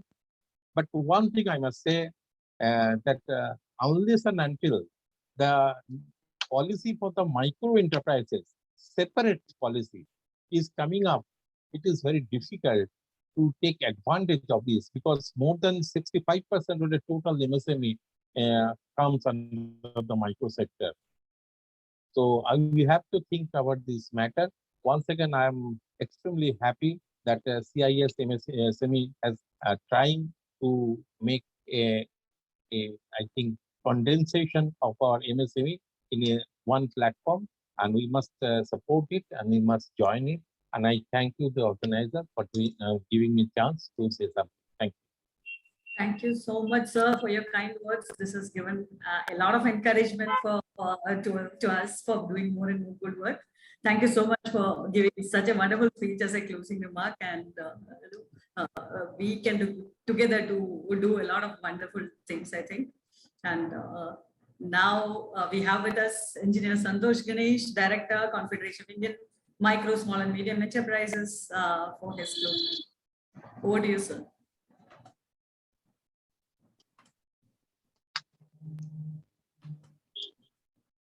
Yeah, thank you so much. I think it had today we definitely had a good session, but only one thing is basically that I think we need to reach out to more and more grassroots level entrepreneurs by approaching them personally, because even though we have sent a good amount of emails and good amount of WhatsApp, good amount of SMS and all those things, I think they are not taking these things seriously, because COVID is teaching us that we need to upgrade ourselves on a daily basis, right? We're irrespective of anything. So if you're not updated with the skills or the technology or the industry, a global trend that is coming in, probably you will not be in a right position to take a good decision about the organization, how to head your business, right? Because the competition is not only that is coming from the big giant coming and opening up a shop in the similar domain, but the competition is also there because the technologies is changing, and the consumer expectations is changing, and the environment overall is completely dynamic. And so in this time, if you are not focusing on that, what is happening and what are the other avenues readily available, I think we need to definitely rethink of adopting the right thing in the right time now. Because if you look into the micro, small and medium enterprises, the biggest challenge is basically that we don't focus on learning. Okay, so other side is basically that since due to this pandemic, most of the SMEs have been forced to go from physical to digital, and the adaptability of the digital transformations or digital tools or techniques is also very less. So platform like us, where we would like to promote different type of tools and technique for the welfare for the SMEs, so that they are traceable. Because in most of the time, whenever any consumers or any buyers are trying to find out where to get or where to source this particular product, they don't call to anybody anymore. They just go to Google and try to find out that whether who are the organizations in India or in that particular region, or that in that particular cities they are providing the solution. So they start doing research on your Google or Yahoo. Most of the times, I think 90% people do research on Yahoo, Google, and then they go to if at all that they find out the that organization's Facebook page is there or social media pages are there, they try to find out the ratings that is there. So you are so it is very clear that if at all if you are a customer or a buyer, and you yourself will be able to analyze carefully that what is your buying behavior and what is your sourcing behavior. So through that perspective, I think each one of our SMEs has to think of that how they can be so relevant to the customer, that whenever any customer is trying to find out a particular product in a particular region, a particular way, this has to be visible. So in order to make it visible, so we are, as a CIMSME, would like to promote our one of its initiative called Digital SME. Through these digital SMEs, we are not only helping the SMEs to understand the tools and technique, but also we are going to do the complete handholding, starting from the imparting training, giving end-to-end solutions, starting from a dynamic, the content management driven website solution. Because in today's scenario, you cannot have your static website, because you need to put a lot of content so that your website is getting ranked and is coming into Google search. So the contents also has to be continuously updated. And if at all, if you have a static website, then every time you probably have to go to the coder to get it done. So similar way, we suggest that content management website and the customer relationship management software, followed by the Google Analytics and the candidate application tracking systems. These are the basic thing that each and every SME should adopt it, so that at any given point of time, if they are getting any project where they have to source certain resources, they should not search, they should not think of let's go ahead and buy Naukri and start posting the job thing, and then they have to wait for 30 to 90 days to getting the profile coming in.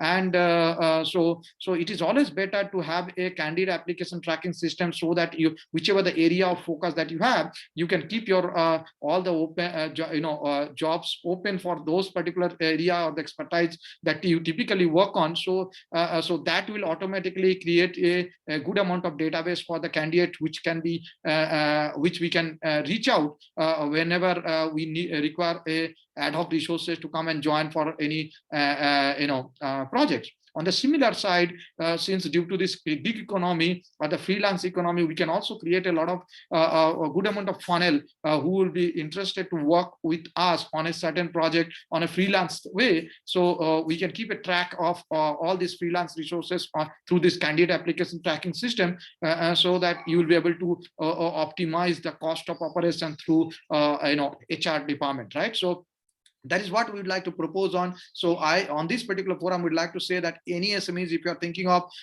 transforming yourself and excel yourself through the digital adoptions, please reach out to us. We are open to talk about and give you the complete handholding, starting from the basic foundation to the top level solutions like on blockchain and supply chain and various other solutions, the traceability and all. Similar way, we are also working on forming up a 100 institution collaborative platform on to address this SME finance issue. So SME Fin Clinic is basically one of the initiative where we are happy that we have already got connected with SIDBI. We are working with various branches across SIDBI, and then similarly SBI also have come forward to support us. So we are now reaching out to more and more commercial banks and the PSU banks to come together to see to it that we can act as a nodal center to facilitate different type of loan requirement that SMEs are facing off. So on the third thing that we also are focusing on is basically that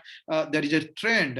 If you look, since I have been studying industrial clusters in a global level, I have realized that most of the SMEs in US are already part of our different clusters. So I think even West Bengal is also have done a fairly good amount of job by putting most of the SMEs, micro entrepreneurs, into a small cluster, so that they can come together and together they can have a better strength. So we request each and every organizations or the micro entrepreneurs to come together and create a 20 to 30 member or probably 40 member or 60 member group, so that you will be able to source raw material and you can cut your operation cost. Because if you are one side, you have got a lot of pressure in terms of how to reduce the cost. Similar way, you can do a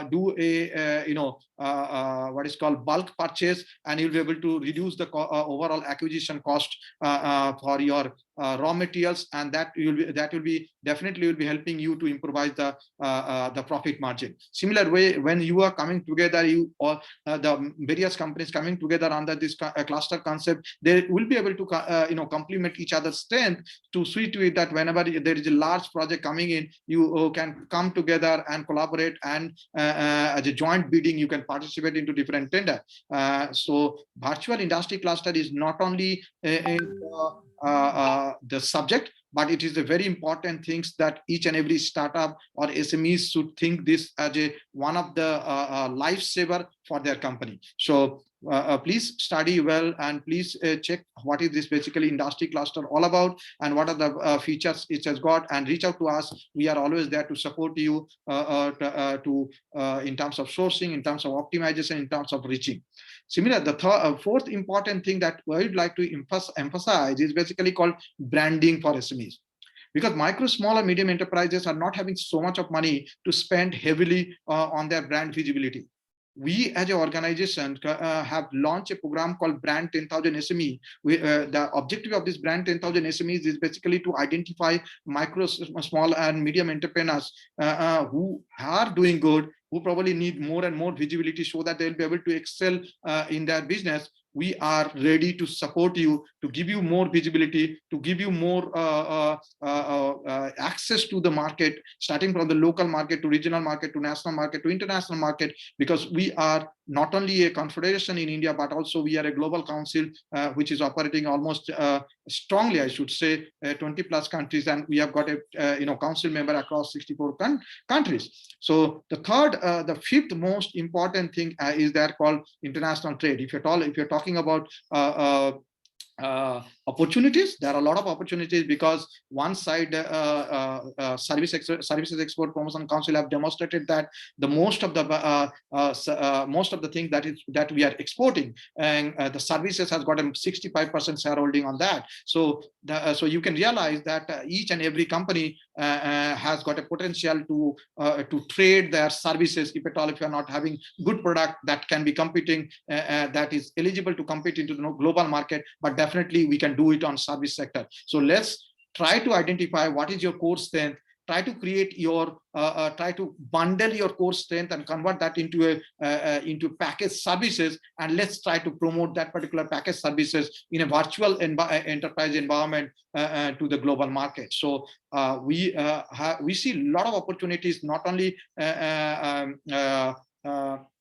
adjacent countries, but also the various parts of the world, like Africa has got an immense opportunity. If at all, if you are coming with a management consultancy and various other and software development and all, the opportunities are immense even in Africa and nearby countries, like say if you talk about Bhutan, if you talk about Bangladesh, Nepal, and Malaysia, and various other surrounding countries. So I think we have already talked about the brand 10,000 SMEs is basically the same thing, where we try to give them a handholding and give them a visibility. And if you talk about handholding, we try to focus on more, four of the component.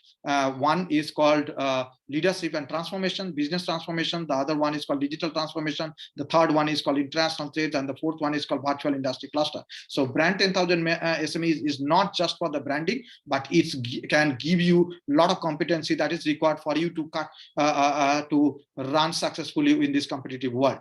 So I would like to thank each one of you who have participated in this particular event to making this event a meaningful and engaging and successful one. And thank you so much, and handing over to Ms. Aparna. Thank you so much, sir, for inspiring us with your. I have something to say. Yes.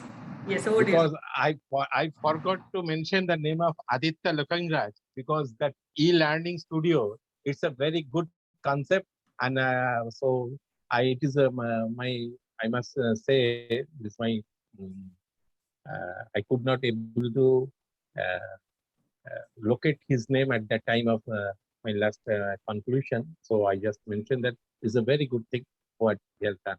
And one thing I must say, what you have taken this initiative, because unless and until we make ourselves consolidated, we cannot able to create a voice to the government, because unless there is consolidated voice is there, so nothing, policy cannot be changed. So you just see the trader has made such a voice, they have included in the MSME policy, because no doubt we have nothing to say against the trader, but in the policy of the manufacturer or the service sector, they cannot come. That is the basic thing. So we have to make ourselves consolidated, because without one manufacturer or one service provider can able to create 1,000 or at least 100 traders. So one manufacturer is very much required in this country, and we need one specific policy for the manufacturer, and our service is also. Thank you for your beautiful arrangement, and hope day by day we will be able to do that. Thank you. Thank you so much, and thank you, Santosh sir, for your wonderful closing remarks. It was really inspiring. And with that, we come to the end of this knowledge series under Brand India 10,000 SMEs West Bengal edition. This session was brought to you by the Confederation of Indian Micro, Small and Medium Enterprises in association with FASII, GRIHA, Cybersecurity Center of Excellence, National Stock Exchange, and i-TTO, FITT, IIT-Delhi. Thank you so much for joining us today. We will be back with more sessions like this, which will be helpful for SMEs to stay updated with what is happening around the world and what they need to do if they wish to scale up and grow at a global level.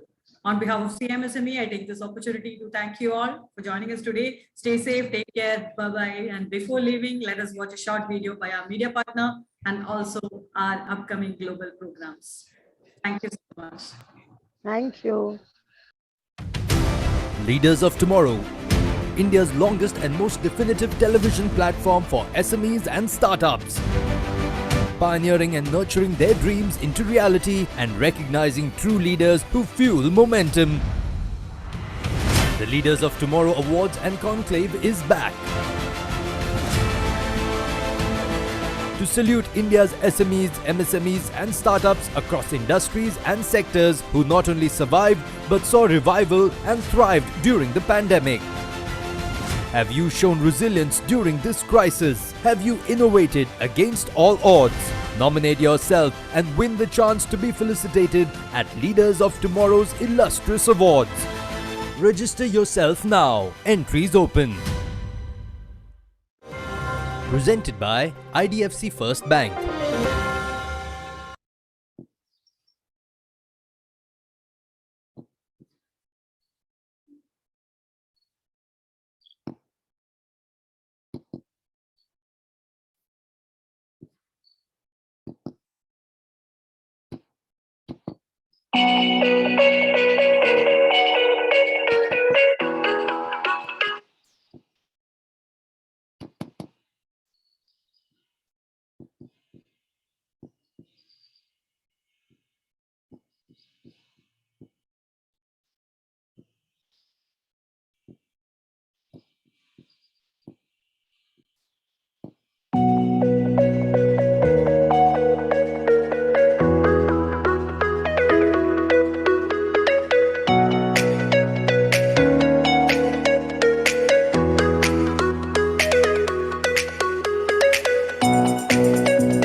Yes, with that, we come to the end of this knowledge series, and thank you so much for joining us. Stay safe, take care, bye-bye.